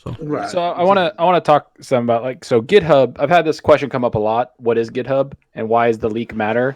So GitHub is a repository. Everybody, it's a version control of code. I've used it extensively. I had to use it in school. I've used it in work, and so what it is like basically if you're working on multiple versions of something. So let's say you're working on an application, a game, or whatever. You have multiple people programming for that. But you have a GitHub master who basically manages everybody's code. And it's an open source platform. Microsoft owns it. They bought it from the people that made it. And so it helps developers basically break their code into different parts before they put it into the final version, which we get. So it's a very reliable thing when something comes through that, because either a GitHub master fucked something up and made it public to everybody, like what we're talking about. And this ain't the first time that's happened either. It ain't the first time this has happened, and GitHub is a very, very known thing that everybody uses in the industry. It's one I had to take 2 classes on it because of how everybody uses it. So no matter where you work, people are going to use it, and it's open sourced. So Microsoft didn't buy it to make a shit ton of money from it. They bought it because it was such a good piece of software, and that's what Microsoft is. They're a software company. They fucking love that shit. So I just wanted to explain what that is on here, and so everybody can kind of understand that Sony uses it, everybody uses it. A lot of people use it. A lot of companies use it because it's so well done. So there you go. Yeah, I mean, well said. And I know we've gone over that before, but I mean, we do have so many new people and stuff paying attention to the show here and there. Yeah, it's good to help tell people and stuff like that. It's and we should have did that to begin with, actually, and kind of fill people in on this is what we're talking about and this is why, right? So well said, Zucker. I again, man, if PS5 somehow is faster, and we're talking about looking through the bullshit, like I did in my last video with the 25 T-flops, where I said that's a very specific example. Technically, he's not wrong, but general rules count on 12, don't tout 25. I'll do the same thing to PlayStation, and we'll break down the numbers, and I'll have a video out on that. But at the end of the day, if they're faster, take the L. Never been afraid to. Did it in my last video. So we're just not hearing that, and here recently, the confusion between GCN and RDNA, it causes problems, man. So again, if Series X was GCN, what would it be, over 15 or some shit, right? So I mean, it's supposed to have an edge, and I think Microsoft are confident in that. We'll see. But how do you think they'll try to word this, D? Will they go with raw performance? Chat, let us know what you think as well. Will they even mention T-flops? So they didn't do it with the Pro. Well, this is going to be the indicator here. If they don't mention T-flops, then you definitely know that it's less powerful. If they use some type of rapid path calculations, then you also know it's less powerful. Cole said this, and I'll give him all the credit for this statement. I think Sony will say it's over 2 times more powerful than the PlayStation 4 Pro. I think that's where they're going to leave it at. Or do you think they'll say, well, PS Pro's theoretical 8.4 at half float it's over twice as powerful as PS4's theoretical, 8.4 or something, which still wouldn't be 25. So you still fuck 16.8 confirmed. They're gonna try to spin it in the best light. And to be honest with you, I think the only thing that they can do to gain the confidence of gamers, or at least get some hype, is to have a drop the mic moment, $349. Show some games running on $349. Shit. Well, hey, that's another thing though, D. Like even the Bloomberg report points That's to not like happening, bro. Bloomberg report points to like around saying, 450. like, There's no way drop this the thing's mic moment 13 like Navi for 450. There's no fucking way. I think the way since Cerny is going to be presenting it, right? I don't think. I think if it's less powerful in terms of T-flops, they're not going to mention T-flop. They'll give you all the raw numbers, and then that's going to be up to Digital Foundry and everybody else to do the math to try to calculate the proper T-flops. I don't think they're going to mention it. I think the thing that they're going to have going for it is like their SSD, because I think for some reason I got a feeling it's going to be faster, because I think they running with like Samsung on some like next gen SSD. That's the only thing they talked about too. They're going to demonstrate that too. Watch. Yeah, I think have a comparison. By the way, you do got to say this, and you got to throw this out there. They did demo Series X load times for certain games, and people are like, well, they're loading State of Decay. State of Decay is not a very fucking optimized game. That game does not load as quick as even some AAA games. So that's not an unfair comparison, but either way, people saying Spider-Man loaded in a second and a half or a second, whatever it was, that's a fast travel. Like Jason Ronald, I did a video on him. He already talked about how you can basically teleport across worlds with Series X and fast travel. It's not quite the same thing as booting up a game and then, starting up a new game, booting up a different game. It was very, very respectable. I don't think we're going to see any PlayStation 5 games at this event outside of maybe Godfall. I think they're going to use demos of like Spider-Man, Horizon Zero Dawn, the first one, maybe God of War, and The Last of Us Part 2. They'll use those, just kind of see like to show off like the advantages that the PS5 will have on those like games and whatnot. But yeah, I think they're either going to announce. I don't think they're going to announce teraflops, and if they do announce teraflops, it's going to be like an exaggerated number. I think like how technically the Xbox is 25 teraflops with the ray tracing. I think they're going to go that route, because that'll be easier to like that extreme number. It'd be hard to see him saying more than 25 even. That's why I think the architect of Series X even put that out there. I have to say though, no matter what, like honestly, like we are all, like we've all said it here multiple times, we're all looking forward to seeing what PlayStation says, because we're gonna buy one. We're all gonna buy one. I just hope that like PlayStation fans don't just fucking run rampant and just start attacking everybody. Like just enjoy whatever's announced, bro. And they will. They do it. They do it. They do it on everything. Were they not excited to see like what Xbox is doing? Like we all want competition. Zocker.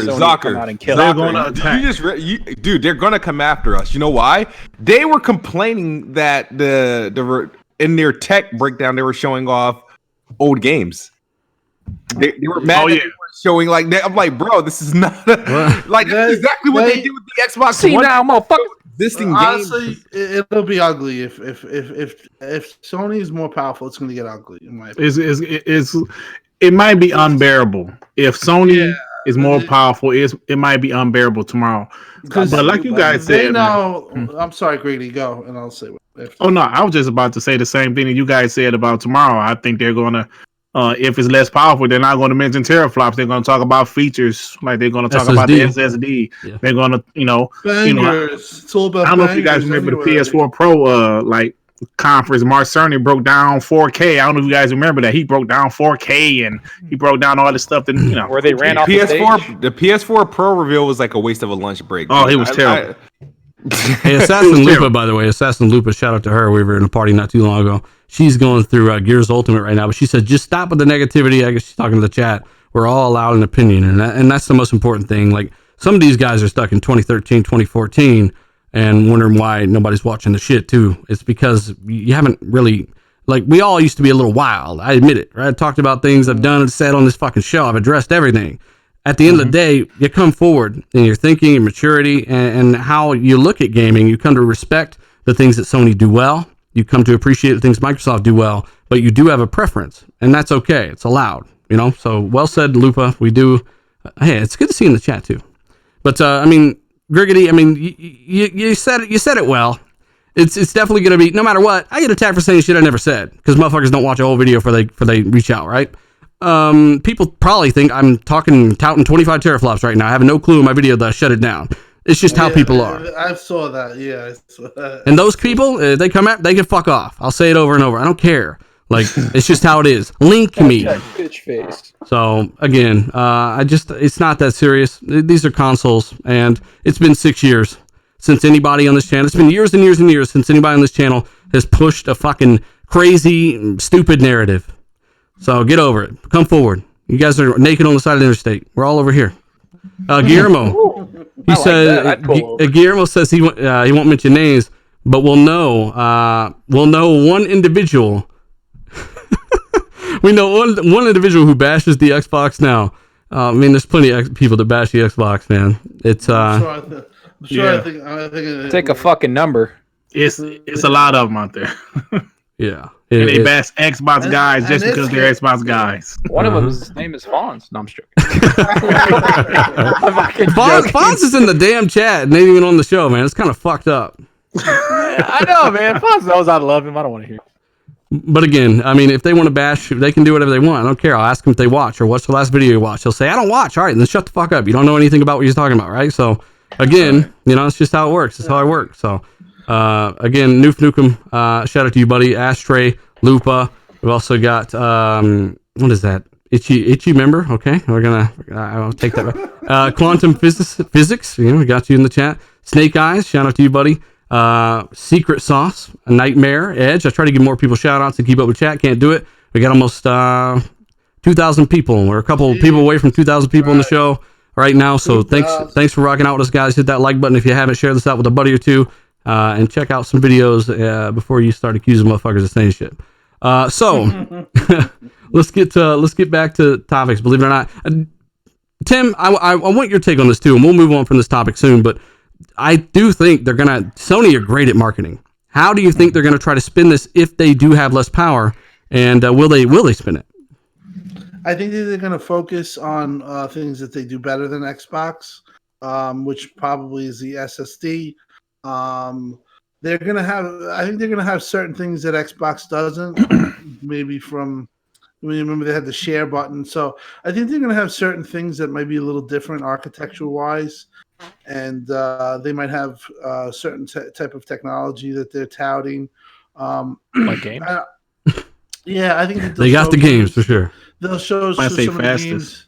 Of the games. Yeah, they might say fastest, but I think that's a little bit tough if they don't have a fastest CPU. So they have to have the fastest CPU to say it's a fast general system. It's probably going to be a higher GPU clock. Well, you can have a faster CPU and still the graphics card pushes 97% all the effects. So, right. I mean, well, they can say that, but listen, at the end of the day, people are just going to focus on the one number. They wanted to hear about the T-flops. That's the bottom line. People are simple like that, and I was talking to somebody about that. That's what everyone's going to be focused on tomorrow. But I do believe that if the T-flops don't come to, if they don't beat Xbox, there'll be a lot of gymnastics going on. Gymnastics. And it really is going to be that type of thing. I don't know if they'll say the T-flop number. They might just say 2 times more powerful than, or 2.5 times more powerful than PS4 Pro, and do all these things and compare it to PS4 Pro. I don't think that they're going to... Listen, I think if they had the most powerful console right now, you would have gotten a tease. Like, this would have been teased on Twitter or something from one of them, because they're notorious for that. When they had Xbox cornered, if you guys remembered, yeah, they didn't let up. I mean, their executives are saying, why play blurry 720p? I do remember. Right. And they also had a video ready to go, handing game. Genius. So they are. If they have you cornered, they're gonna put it to you. So I think that they would have just put out a tweet. Tune in tomorrow, GDC, to learn about the most powerful console. Yeah. And that would have set everyone. It would be now if they're using the word fastest though, Tim, and I explained this in that video. I said, in a way, fastest can be kind of described as more powerful, but also raw throughput for something like a hard drive. It's kind of tricky, but if they use the word fastest, I will go in assuming that they are talking about load times and kind of bandwidth stuff like right. that. I think that they're going to say fast as watch. They're going to say but fast. if they say that, you know what? People are going to see through that. They're going to say world's fastest console, and people are going to be, Sony said world's fastest console. They're more powerful. Yeah, but I do think that at the end of the day, especially if it's 12 to 9.2, that's not gonna hold over. I think that people, like I said, the T-flop number is probably the most looked at and the most understood. That it represents power. If Xbox has that, I think that everything else will fall into place because. Listen, when they could say they're the fastest powerful, but then it comes down to Digital Foundry. And they're going to have these comparisons, and Xbox is going to pretty handily, I think that's why I've always said that PS5 should be $399, right? They can't go $5 if they're at that power level because we expect Series X to be $5. Game Genie Prime says the quote of the day will be "It's all about the games," and you know what? That can be a quote every day. If you want games and power, there's nothing wrong with saying that, but make sure you represent that. We want games too. We've talked about this a million times. Like Ghost of Tsushima, right. I would rather play that on my fucking Xbox. The game looks amazing. Had to pre-order it on PlayStation. So we want games and power, and I think that's something people should say more often. You should want. I agree. People are asking why I'm not talking so much because there's a lot of tech going on right now. This is where Dealer and D shine. Like this is where they kind of a lot of people they're really good at explaining this and putting it where we can understand it. So I let them have the floor. Man. Yeah, and this was the but don't get it wrong, episode for me to come on. Sorry, go ahead, Greg. Hey, Dealer, can I say something right quick? What's up, buddy? I'm seeing some stuff on Twitter that said Final Fantasy VII might be delayed. You see anything about that? Well, we've always known it's been a year exclusive, right? Yeah. But I can't possibly be on Twitter right now, too. I've got a lot of multitasking. No, I was just saying, do you think that's going to happen? I'm not sure why, but I see someone posted that the date for its Amazon pre-order moved to June of 20. Huh. I'm sorry. Honestly, Griggity, like with everything that's going on in the world right now, man, everything's been fucking postponed. Who knows what the hell's happening? Yeah. So I was just saying if you guys saw it. Black Widow's gone. I mean, isn't Final Fantasy kind of being served up a little piecemeal? I don't know exactly the details of that, but by the time you get all of the episodes, isn't that going to be like $200 or something? Yeah. Gee, and people are okay with that? I don't know. That's what they're saying. That's like one of the worst case scenarios, in my opinion. Yeah. Honestly, that's not something I would root for sure. Hey, shout out to Cyber Gunter in the chat as well. Talked to him a week or two ago on the party. Yeah, I mean, hey, we expect around 9 teraflops. If we don't know what they're going to do with their ray tracing, if they're going to combine those two like Microsoft, or if they got something special going on there. If it's more, like I said, we'll take the L handily. We were very confident Microsoft should be more powerful because Microsoft's very confident. If they are more powerful, then Microsoft are sure fucking surprised. I'll tell you that. And if they are, we'll take the L. Oh, well. Again, watch my last video. No problem admitting when you're wrong. So, again, Mark Cerny doing a reveal tomorrow. I think that's, when is that? That's 7 p.m. Pacific, 9... Wait, I thought it was 9 a.m. Pacific Standard.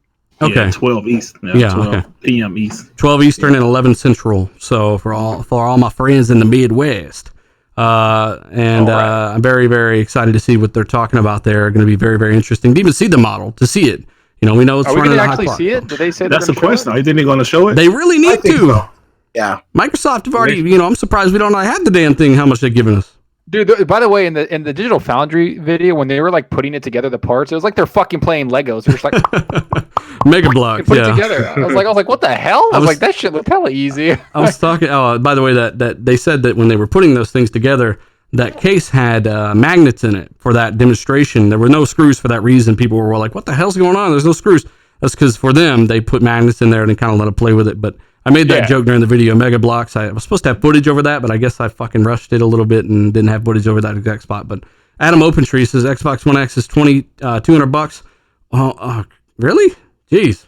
Xbox One X is $200 on the Microsoft Story.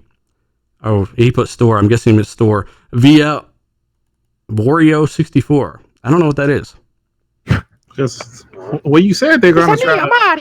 They're going to try to phase it out, man. I remember hearing you say that on like previous podcasts. They're going to phase it out. Yeah, and they're kind of matching Lockhart's price, right? So, and we're also hearing, you know, I've mentioned this, and this is what I do for people, subscribers that watch my whole videos. He's right, dude. Yeah, I mean, that's crazy. I kind of do this. I kind of do this at the end of videos a lot for people that really rock out with my shit and watch all my stuff. But I say a lot of stuff towards the end of some videos that tease certain things that I don't outright say, right? Because I'm not like either I'm not 100% on something, I'll tease it or maybe suggest it, or I am very certain in it and I'll just say it in a way. But we've been hearing Lockhart has around 8 gigs of GDDR6, and I mentioned that several weeks ago towards the back half of the video, kind of suggested it heavily.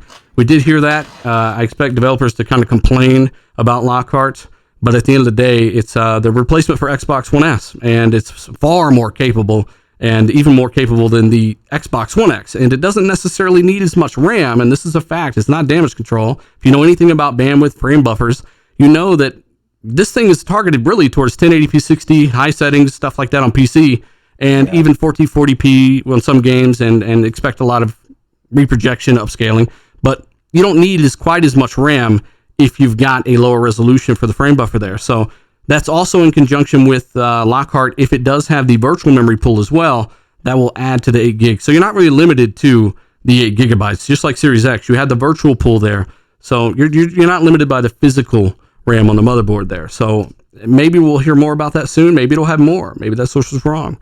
But at the end of the day, let us know your thoughts on that as we move forward and talk. And we do have talk about Microsoft basically kind of talking about another studio. We'll get into that. It's very interesting. Just wanted to bring up Doom Eternal real quick. Zalker, we are fucking hyped for this game. Doom Eternal looks ridiculous. Somebody, can you look at the Metascore? Maybe chat could tell. I didn't get a chance to look it up, but it's reviewing really well from what I've seen.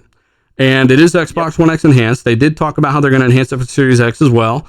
But this game looks going to look nuts. And I mean, the reviews. I can't wait. I think when I checked earlier this morning, I didn't even know the reviews came out. So I looked at it this morning and it was at 90 on PC, 90 on Xbox, and at like 89 on PS4 or something like that. But yeah, no, the game looks fucking insane. I'm glad they delayed it. If you guys remember, they delayed it for like 5 months. I'm glad they did make a better game. Just, whatever you got to do.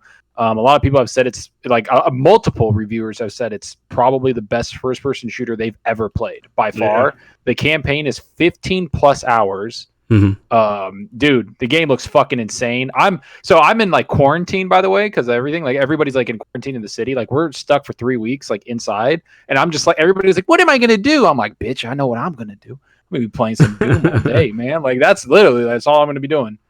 Yeah, I mean, it looks good, man. And it's going to have HDR, IdTech 7, looking fire. We are hearing, I've been talking to people who are reviewing the game, who review the game.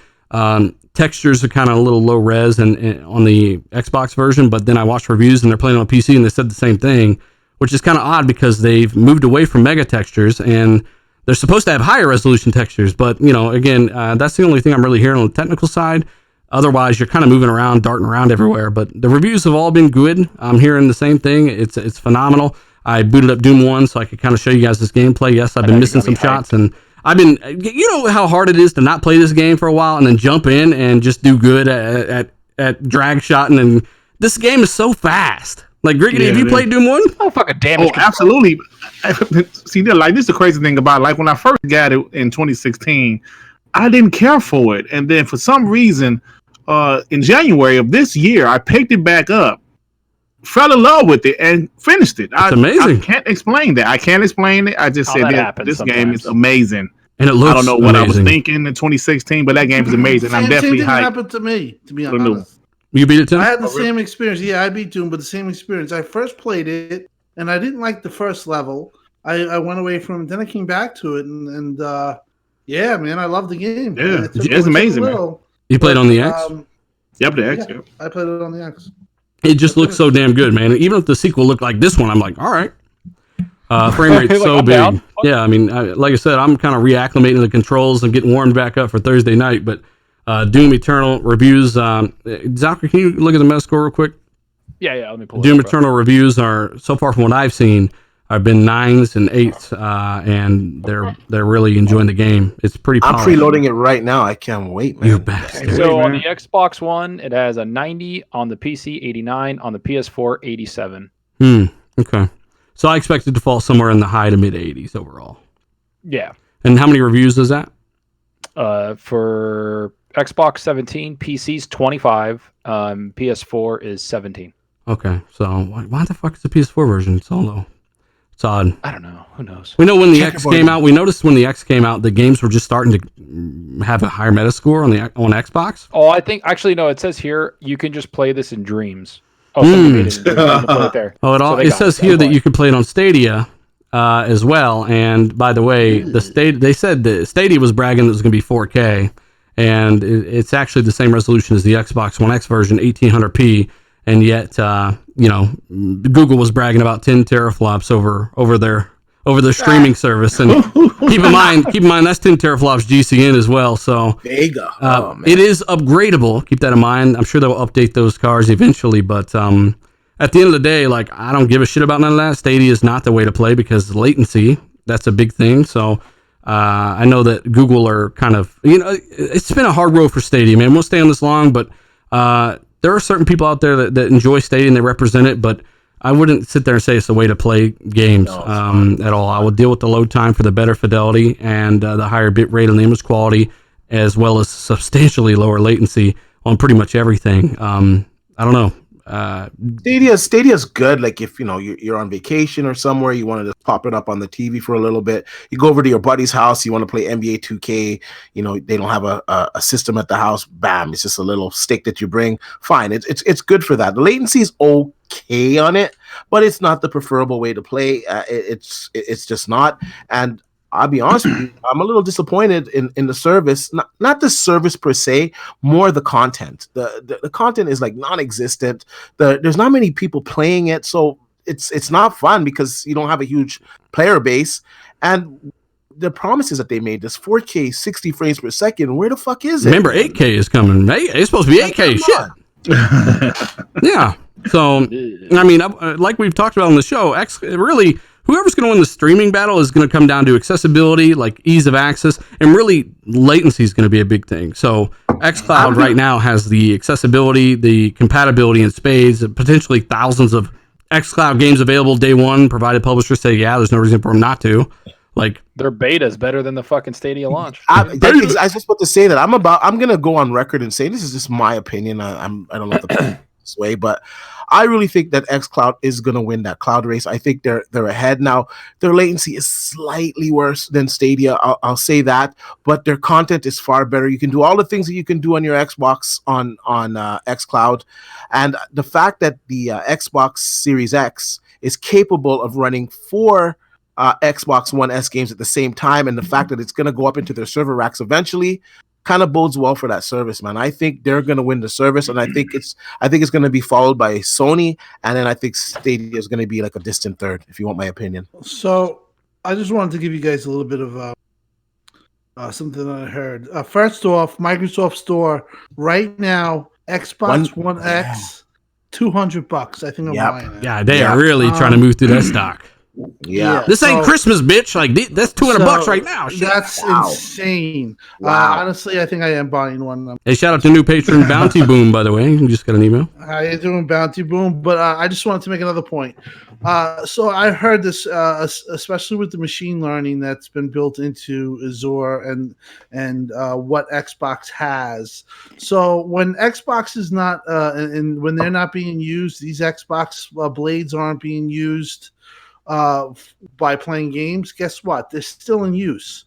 They actually work on the Azure infrastructure, and they're used to do tasks through Azure. So basically what was told to me is that's how it's so cost effective, is because they use that just their infrastructure for their whatever they do if the Xbox isn't in use.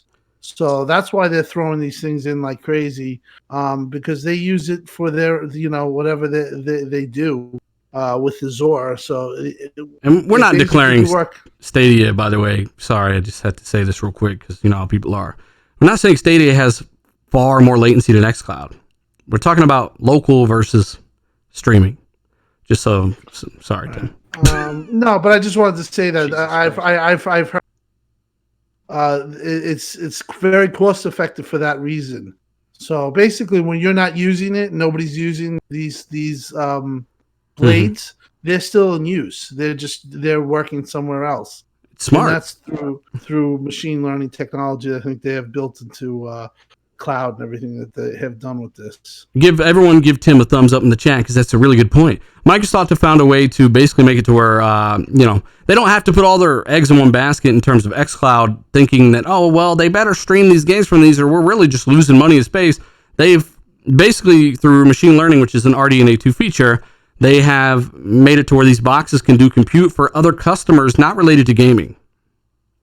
That's basically what you're saying, right, Tim? Yeah, 100%. And also, the $100 to $200 Xbox has been sold out. So, shit! Wow. Yeah, that happened really Wow. good. Yeah, exactly. Tim, Yeah. you tweeted a picture. What was that? I thought that was a video game, but that actually was that movie with Will Smith. I Am Legend. I Am Legend. I thought that was a video game. I'm like, what? This looks. Speaking of I Am Legend, did you guys all see that picture of Playground Games' next game? Yeah. That Which looked. one? It looked post-apocalyptic. The character was a female, and she had a dog. Was it concept art? I don't know. I heard concept that art. was. I heard stories. I don't know if that was actual, but that was weird. Yeah, I noticed that. Looked cool. Everybody was saying, "Oh, look, it's The Last of Us" or "The Last of None of Us," "The Last of Us: The Replacement" or some shit. People were making fun of it, but I don't know. I think if that's the actual game they're working on, I'm a little bit more excited for that than Fable. To be honest with you, I've never been a huge Fable fan. I know people are probably booing me right now. To each their own. But I never was a big Fable fan. But I love post-apocalyptic shit. So if that is the actual. If that's the actual game that they're working on, I'm hyped, man. It looked really good. I'm with you on that, D. I'm not a big Fable guy either. I played them; they're cool, but I don't know. I want something a little different. Yeah, I think Fable will be like if they are making it, I think it'll be a good fan service, and I think it'll sell well enough. I don't think it's going to reinvent the wheel, though. I think they really need to go in the direction of new IPs or bring in, if they want to bring back IPs like. I think Perfect Dark would probably do good, or like Crimson Skies, games that we haven't seen for such a long time. You know what I'm saying? Fable, I don't know, man, not my thing. Zucker, I want to hear about this new studio. They kind of accidentally slipped up and confirmed another one, right? Yeah, so apparently this is like exactly what's said. This is like it was like a thing they were talking. It was called GameStack Live or something. And so we only know about 15 studios, people. And that's what he says. What's unique about gaming at Microsoft is that we build the tools of game developers and then we use them to across all our 16 first-party studios to actually create games. Mm-hmm. So he threw 16 out there, and everybody was just like, "Hey, wait, what?" and stopped. And so a lot of people were talking. People replied to Tim's tweet. I think Tim, you posted it. So a lot of people Jez Gordon said, if anything, I think it's a Sobo. That's what he said directly to Tim on Twitter. It's public. So there's a lot of talk going on now. There was a huge rumor like a month and a half ago, was it, guys? About a month ago, about them being in Poland or getting a Polish studio. We talked about that. So who knows, man? Maybe they're saving it for later. But yeah, I mean, we already know that Microsoft's been looking around or like still getting new studios or looking around maybe creating a Japanese studio or getting a Japanese studio. So yeah, we'll see. But for them to drop that 16 kind of like randomly, that's very specific. So, everybody knows they have 15. Yeah. So. And it's hard to say it was a mistake because the video was pre-recorded. They had all the time in the world to edit it and correction. So, and then you have to understand, like, they do count, how the World Publishing? It's not an active like development studio. So did they add 2 or did they add 1? Shit, never thought about it like that. But they did just sign a new deal with Focus Home after the release of what was that game? I beat it. Fucking Plague Tale. Yeah, after the release of Plague Tale, I think they signed a new deal with Focus Home Interactive. But as we all know, Obsidian had a contract with 2K or a private division, and Microsoft bought that out to get them. So there's always that possibility. Yeah. Y'all think? I don't know. I would be really cool if they did get like a Sobo or someone like that, or the Polish people that they've talked about. The developers there are extremely talented. There's a lot over there that I think will do good. Like I think they have AAA in them. And I think, and we've talked multiple times, guys. Like this is what we want Xbox to do: is get another AAA. We're not allowed to be excited for studios and developers, though, Zalker. That's what they say. Told me not to be excited. That's what they say. Backhand the shit out of them. Yeah, I know, They right? told us why you guys are getting hyped about studio acquisitions. It's like, what do you mean? We listened to you guys bitch for years about. Don't you get hype on like a brand new draft pick that your favorite team get? You know what I'm saying? Same thing. Man. You see potential. So. Yeah, you want those Naughty Dog developers, man. You want some good Sony Santa Monica developers. We've been open about how great these games are, and we want that talent, man. Well, it's not just the talent; it's like what do they do with the studios after? Like, if you look at In Exile, they're hiring a lot of people for rumored a AAA fucking game. Yeah, they took one of I made a video about it. They took one of the lead combat designer of God of War, and he works there now. And like the lead level or environmental artist as well, and the lead producer. In Exile, and so God of War is like one of the best fucking. Oh, that's In Exile. God. Okay, yeah, I was thinking of the Initiative has a couple God of War developers. No. I'm talking about In Exile. In Exile is hiring a bunch of people for what's rumored to be a AAA game because everybody they're hiring has worked on AAA third-person games. Yeah, and it's like fucking insane. Yeah. Zalker, now, what is the name of the studio in Poland? Like the Dying Light guys. Like, what's their name? Techland. Yeah. That's a rumor, right? About Techland. Techland and people can fly. The guys that did and their game was supposed to come out early this year, but I think it got pushed back, didn't it? Dying Light 2. So that was after a delay. It was supposed to come out last year, got pushed back to early this year, and then we hear these rumors of an acquisition, and maybe they needed more time. If Microsoft did buy them, they're like, hey, we could use more time. Microsoft's like, go for it. Right. Yeah, fuck it. That'd be pretty cool. That'd be pretty cool. Yeah, so who knows? Like, this is all rumor, people. We're not saying it's confirmed shit, just so like people are like, hey, this is what they said. No, it's just rumor that's going around, and the guy dropping the 16 is a little eyebrow raising. That's it. Hey, by the way, if they sold out on Microsoft Store, I just tweeted that out about the X.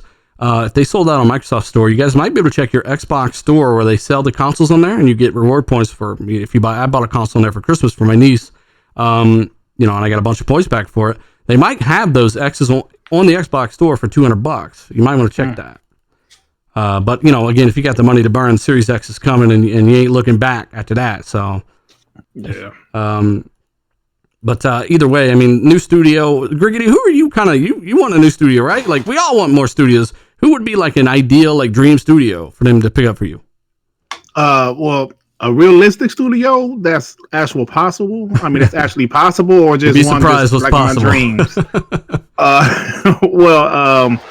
A Sobo. No, I love A Plague's Tale, and I heard somewhere that they did that game with 45 people. That game was amazing to me. That was one of my best games of last year. They're like at the top of my list, but Techland is pretty good also. I enjoy Dying Light. They're a talented studio, so those are my top two that I think that could possibly happen. Yeah, I mean they're pretty talented. I mean, hopefully, again, as long as they get the funds they need, man. Right. Anybody else out there? Who would you kind of hope for and reach for the moon? You don't necessarily gotta, because like I said, you'd be surprised what's possible. You've heard some things behind the scenes, like kind of some things that's going on. Things. Honestly, if it was somebody like, it doesn't have to be the Poland one. We've heard that Bethesda and a couple of those guys, like ZeniMax or whatever they're called, is looking to get rid of some whatever developers. If I did, I'd love to get like the people that make Doom. That studio or someone from Bethesda, but if it was a dream scenario, them or CD Projekt Red.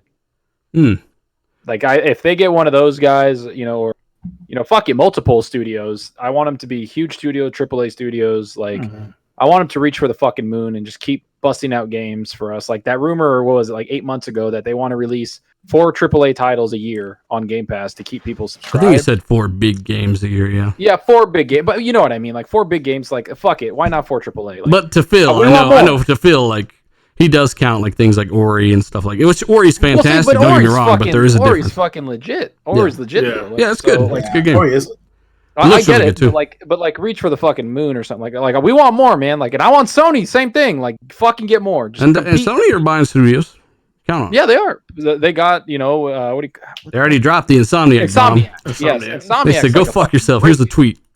Yeah, that was pretty good. Yeah, and people said that wasn't a big deal while they're celebrating the acquisition of fucking Playground. Well, Playground only made Xbox games, but it's still a good thing for them to get them. Like, Yeah, definitely. it was definitely a win for Sony to get Insomniac. So I mean, good on them. I wish Microsoft would have fucking did it.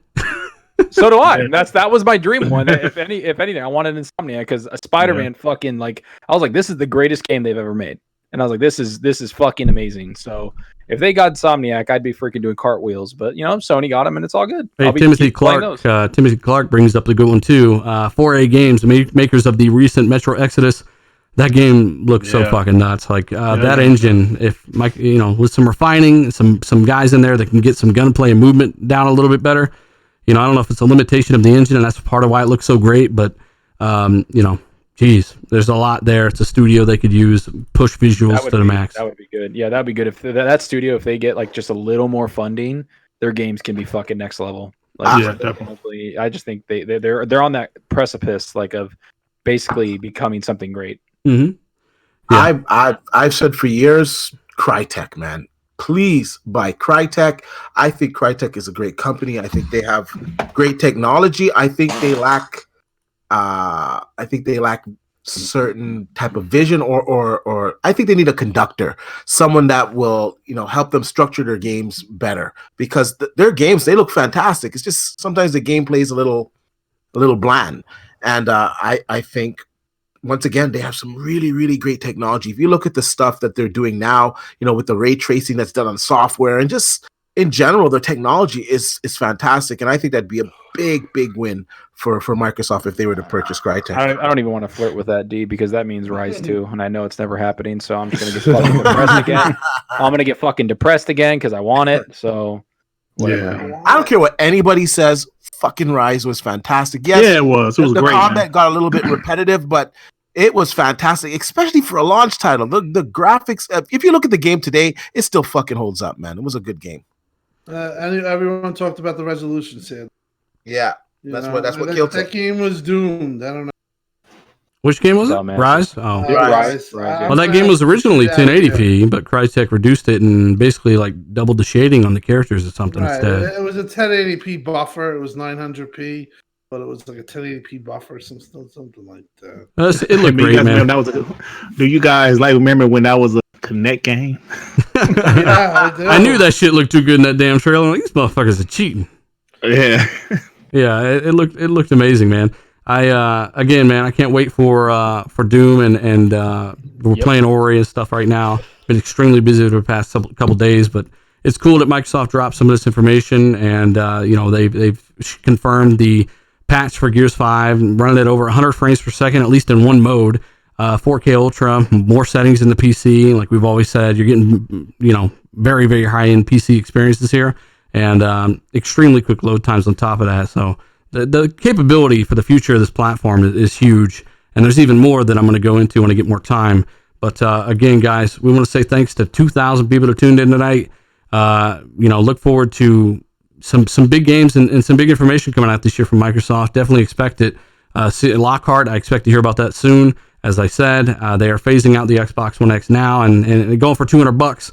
Again, the signs are all there. It was $300 not long ago. Now it's $200. They're trying to get a lot of that stock gone, and I expect them to announce things soon because sales are kind of falling off with the unveil of these specs and stuff. But yeah, big takeaways, big power, few compromises. Expect around $500. At least that's my guess, my opinion. I still am rolling with PS5 is less powerful in the general rasterization unless they're doing some kind of ray tracing math. In that case, Microsoft already said they're 25 T-flops of the ray tracing math. We're not going to roll with that dumb bullshit. We're going 12 Microsoft. We'll see what Sony are in Navi with general game performance and how that works tomorrow. So I'll probably video on that. Big takeaways, Zalker, from all the specs and all the information that's happened over the past day or two.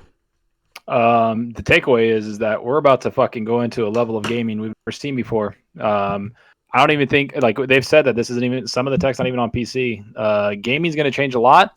I'm looking forward to it. I can't wait to see what developers are doing. We remember last E3, the nightmare that it was for a lot of us. I think a lot of developers were holding off because they knew what was coming.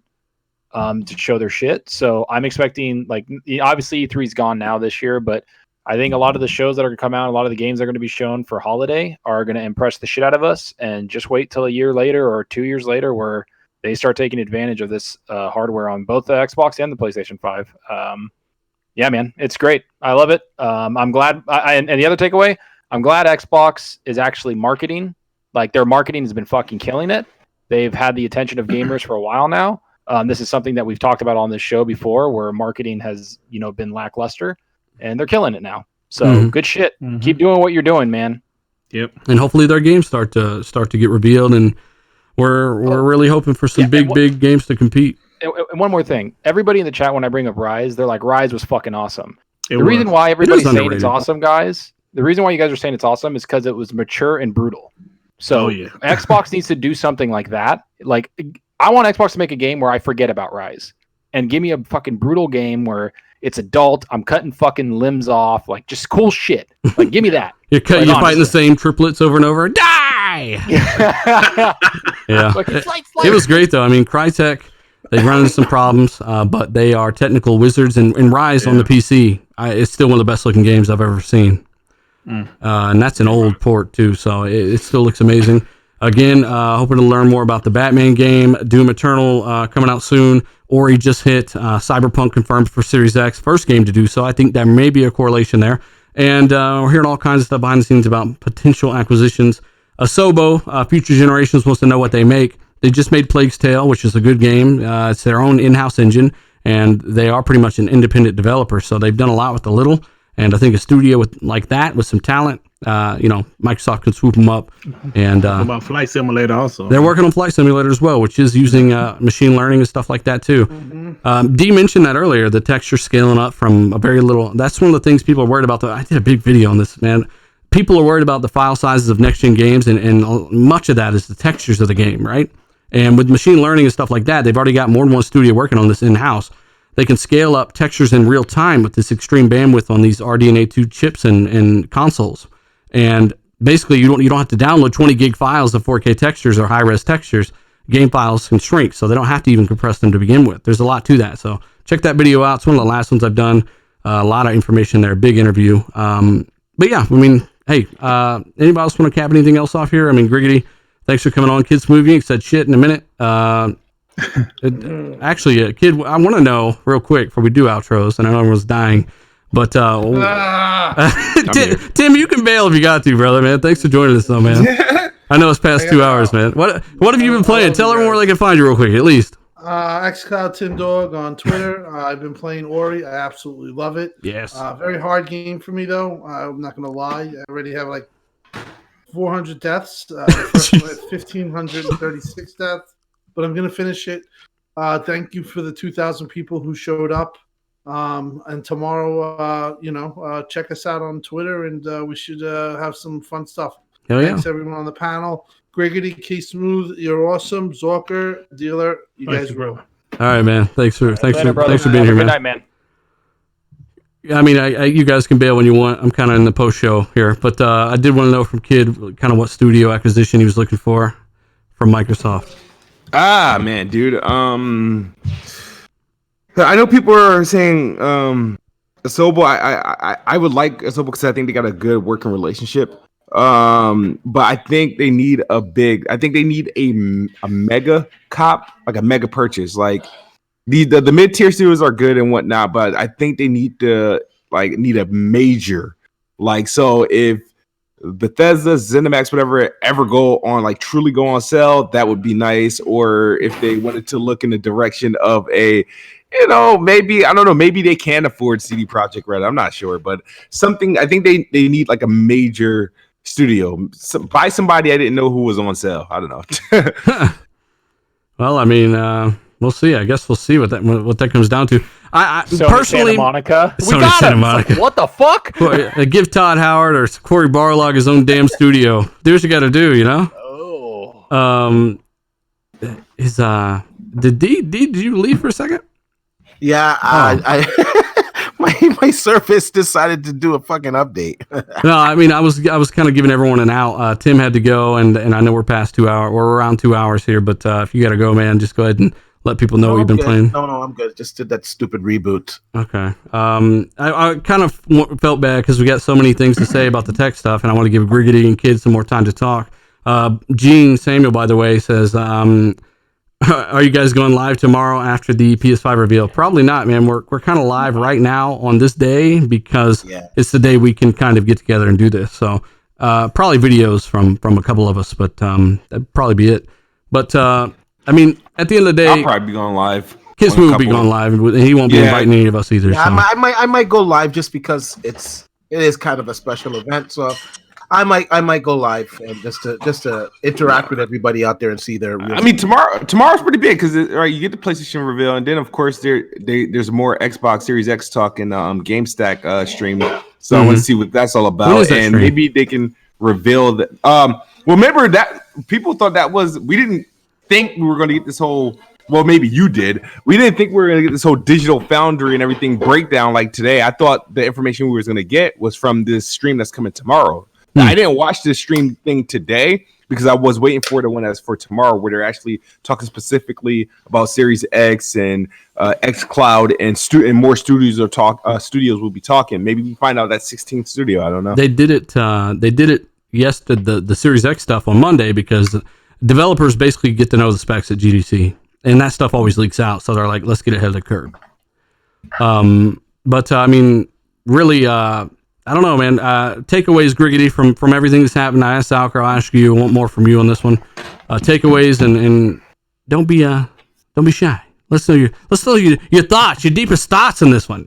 All right, I'm gonna give you my deepest thoughts. The takeaways from this shit is that Xbox is coming back with a vengeance next generation. I think most people realize, when you mess up, you try to fix what you messed up. And I think Xbox is showing that, listen, we're going to fix our wrongs. We're going to do these things the right way. And they're coming with the hardware. And like you said, Diller, they're going to come with the games. And hopefully, right? We need confirmation. They're going to come with the games. But they're getting a lot of talent over there with their studios. And I'm excited to see what's going on. And I'm excited about the future, bro. Hey, motherfucker making fun of my Doom gameplay. I just said it earlier. You know how hard it is to jump into this game and do good instantly? Like, I felt like I was on crack with this gameplay. Like, holy shit, this game's so fast. You gotta get used to it again. It's so fun, though. Xbox One X gameplay, you're seeing it a compressed dog shit bit rate because it's an upload, but yeah. Well said, Griggity. We all want the games, man. We've been complaining, all of us. Before this whole negative trend dog shit started, we were all talking about how we need more of those first party kind of big games from Microsoft to compete. Absolutely. A great game's a great game. No one's not saying that, but you do have to say it because people act like you said the opposite if you didn't. So again, thanks everyone to join us today, guys. Be safe out there too. Shit's getting real out there. And I can't say the word, but fucking real. Basically AIDS is going around like crazy out there, and you just got to be careful and don't lick any sewer drains. I know Obi-Wan was out there swimming in the sewer earlier. Just be careful and wash your damn hands, Absolutely. And be careful. Yeah, you gotta take care of yourself and don't get near elder people because it is very, very dangerous, specifically the older you get, and just be careful. That's all I'm trying to say. Colt actually didn't have to go into work for like a week. He can work from home. I think Zalker's doing a similar thing. So 3 weeks for me. Yeah, they're trying to. I mean, I'm getting paid for it, which is fucking awesome. But like, it's no joke, people. Yeah, and there was basically like I think it was who was telling me about that? Some kind of stimulus that might be sent out to people. $1,000. Is that confirmed? I think so. They're talking about politicians trying to get it through. Yeah, I mean, you might as well send it to the people that need it. Not motherfuckers wearing $1 million rocks. Not to make fun of the situation, but I saw a couple of tweets of guys saying, "Great, PlayStation 5 and Xbox Series X paid for." Oh wow! But again, guys, we gotta give a shout out to all you guys. Best live chat in the world. Show's on a little long. We're running out of energy, but hit that like button if you haven't. We got over 800 now. Let's try to get up well past the. Let's crack 2,000 this show by the end of things, and share this out. Help us out a little bit. Tell a buddy who might be into gaming, and if you see some people spewing misinformation about the show or us, I just want to say thanks to those who stick up for us and correct those guys. it's kind of ridiculous how crazy these people are. Just sometimes. to add to that real quick, sorry, dealer, it is ridiculous. All these guys always come at us on Twitter. It's like, did you actually watch our videos? Because if you watched the video, you would have seen that we actually didn't say that. In fact, we said the opposite. I mean, again, we've talked about RDNA 2 being a ray tracing being an RDNA 2 feature, PS5 having that kind of stuff and all the shit. They don't care. It really comes down to preferring a different box is what I've learned. And I get DMs from some of these even PlayStation YouTubers asking me to do more PlayStation content. Come over to our side. It's like, this ain't about size. This is about me and what I like. And who cares if I'm confident in an opinion that I clearly state is an opinion at some point in the video you didn't watch. Like, I'm allowed to have that opinion, just like everyone else in this panel, just like everyone in the chat, just like they're allowed to sit there and bash Xbox all day on Twitter and talk shit about people. You know, some of us don't do that. We don't live in the trash can. We just want to play games and kind of have fun with the community, and we got our own lives too. Shit, I've been fucking busy as shit. So I just want to say thanks to everyone 2000 that rocked out with us tonight, guys. You guys are awesome. Check out the links down below.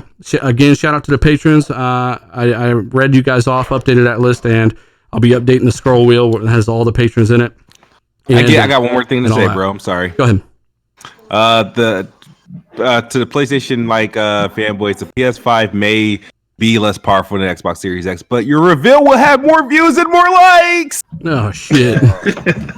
And again, if you're watching and that just triggered you, you might want to watch the other part of the show where we talked about, hey, if it is more powerful, we'll take the L. You know, there ain't no running from it. So, oh well. I want games, I want power, and we'll see what price point things come in at, and what makes sense. And we're not falling for any bullshit like 25 teraflops from Xbox or, half float shit from Sony.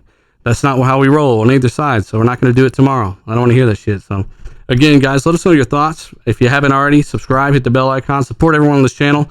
Griggity, Kid Smooth, please subscribe to these guys. It's easy. And you can leave your link in the comments below or whatever you guys want to do. I'll be happy to make a damn thumbnail after this goes up. So D-Batch, tell everybody where they can find you, what you've been playing, man. You guys can find me on Twitter at D_Batch, of course, at YouTube at D-Batch. A lot of content on the channel lately. Talked about the PlayStation 5 reveal tomorrow, my thoughts on it. And of course, yesterday I covered the Xbox Series X specifications. I'm not really playing anything right now. I'm frauding. I'm actually waiting to play. What are you benchmarking though?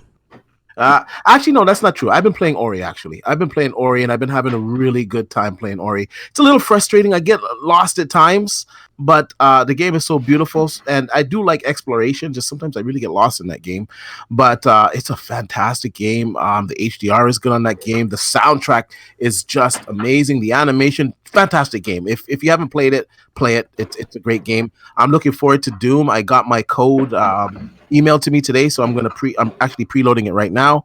And yeah, I'm looking forward to playing Doom later on this week. And it was a great show. Tomorrow we're gonna have the PlayStation 5 news. We're finally gonna find out if these insiders are true or not. And I can't wait to find out. Well, we already know they're not. They all said February reveal. Yeah. Well. Meanwhile, we were the first ones to say it. I was the first one to tweet. I'm hearing there is no reveal in February.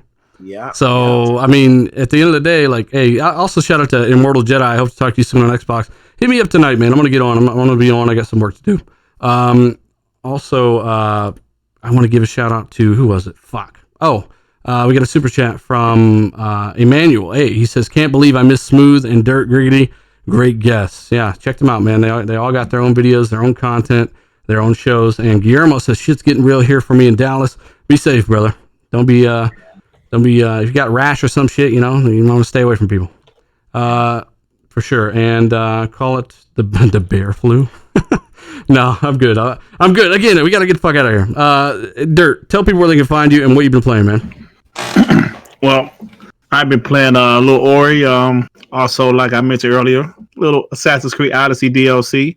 I'm finally getting to that. And check out my channel, man, Dirt Griggity. I'm not as technical, and my videos aren't as high quality as Dealer and Colton, these guys on this panel. But I believe I'm a funny guy, and I do some skits. I'm a passionate That's really gamer, what matters, man. You take it out, yo. It's really what matters, brother. So check him out. I mean, I was uploading from Upload Studio for 7,000 some subscribers before I even used a PC, right? So unfortunately, you don't have the option to do that today. But I mean, people, if they kind of, that's all it takes. Go there, check Griggity out, see if you like his stuff. I'm making it work. Upload Studio. Yeah, rendering on them Jag cores. Hey, Kid Smooth, where can people find you, bud, and what have you been playing? You can find me on YouTube, Twitter, and Mixer, and I've been playing Ori, and then when Ori gets too hard, I play a Plague Tale. Are you taking breaks? You deep breathing? Yep, taking breaks, deep breathing. I just deep breathe to the dashboard and pick another game. How many controllers have you broken? I haven't broken any controllers on Ori. This time around. You can get really lost in Ori though, man. Shit. Yeah, it's a good game, beautiful. I love the music and everything, but Ori is never historically was never my favorite. Like Ori and the Blind Forest, Will-O-Wisp, like I said, is a tons better. But I'm playing it like I play where it's like, all right, cool. Hey, you can get lost in Doom. Doom, really? I experienced that again. Like, fuck. Yeah, I don't know how you guys like this game, Doom, but that's another story. It's perfect. It's perfect for you. You like flying around killing shit, right? Great. Yeah.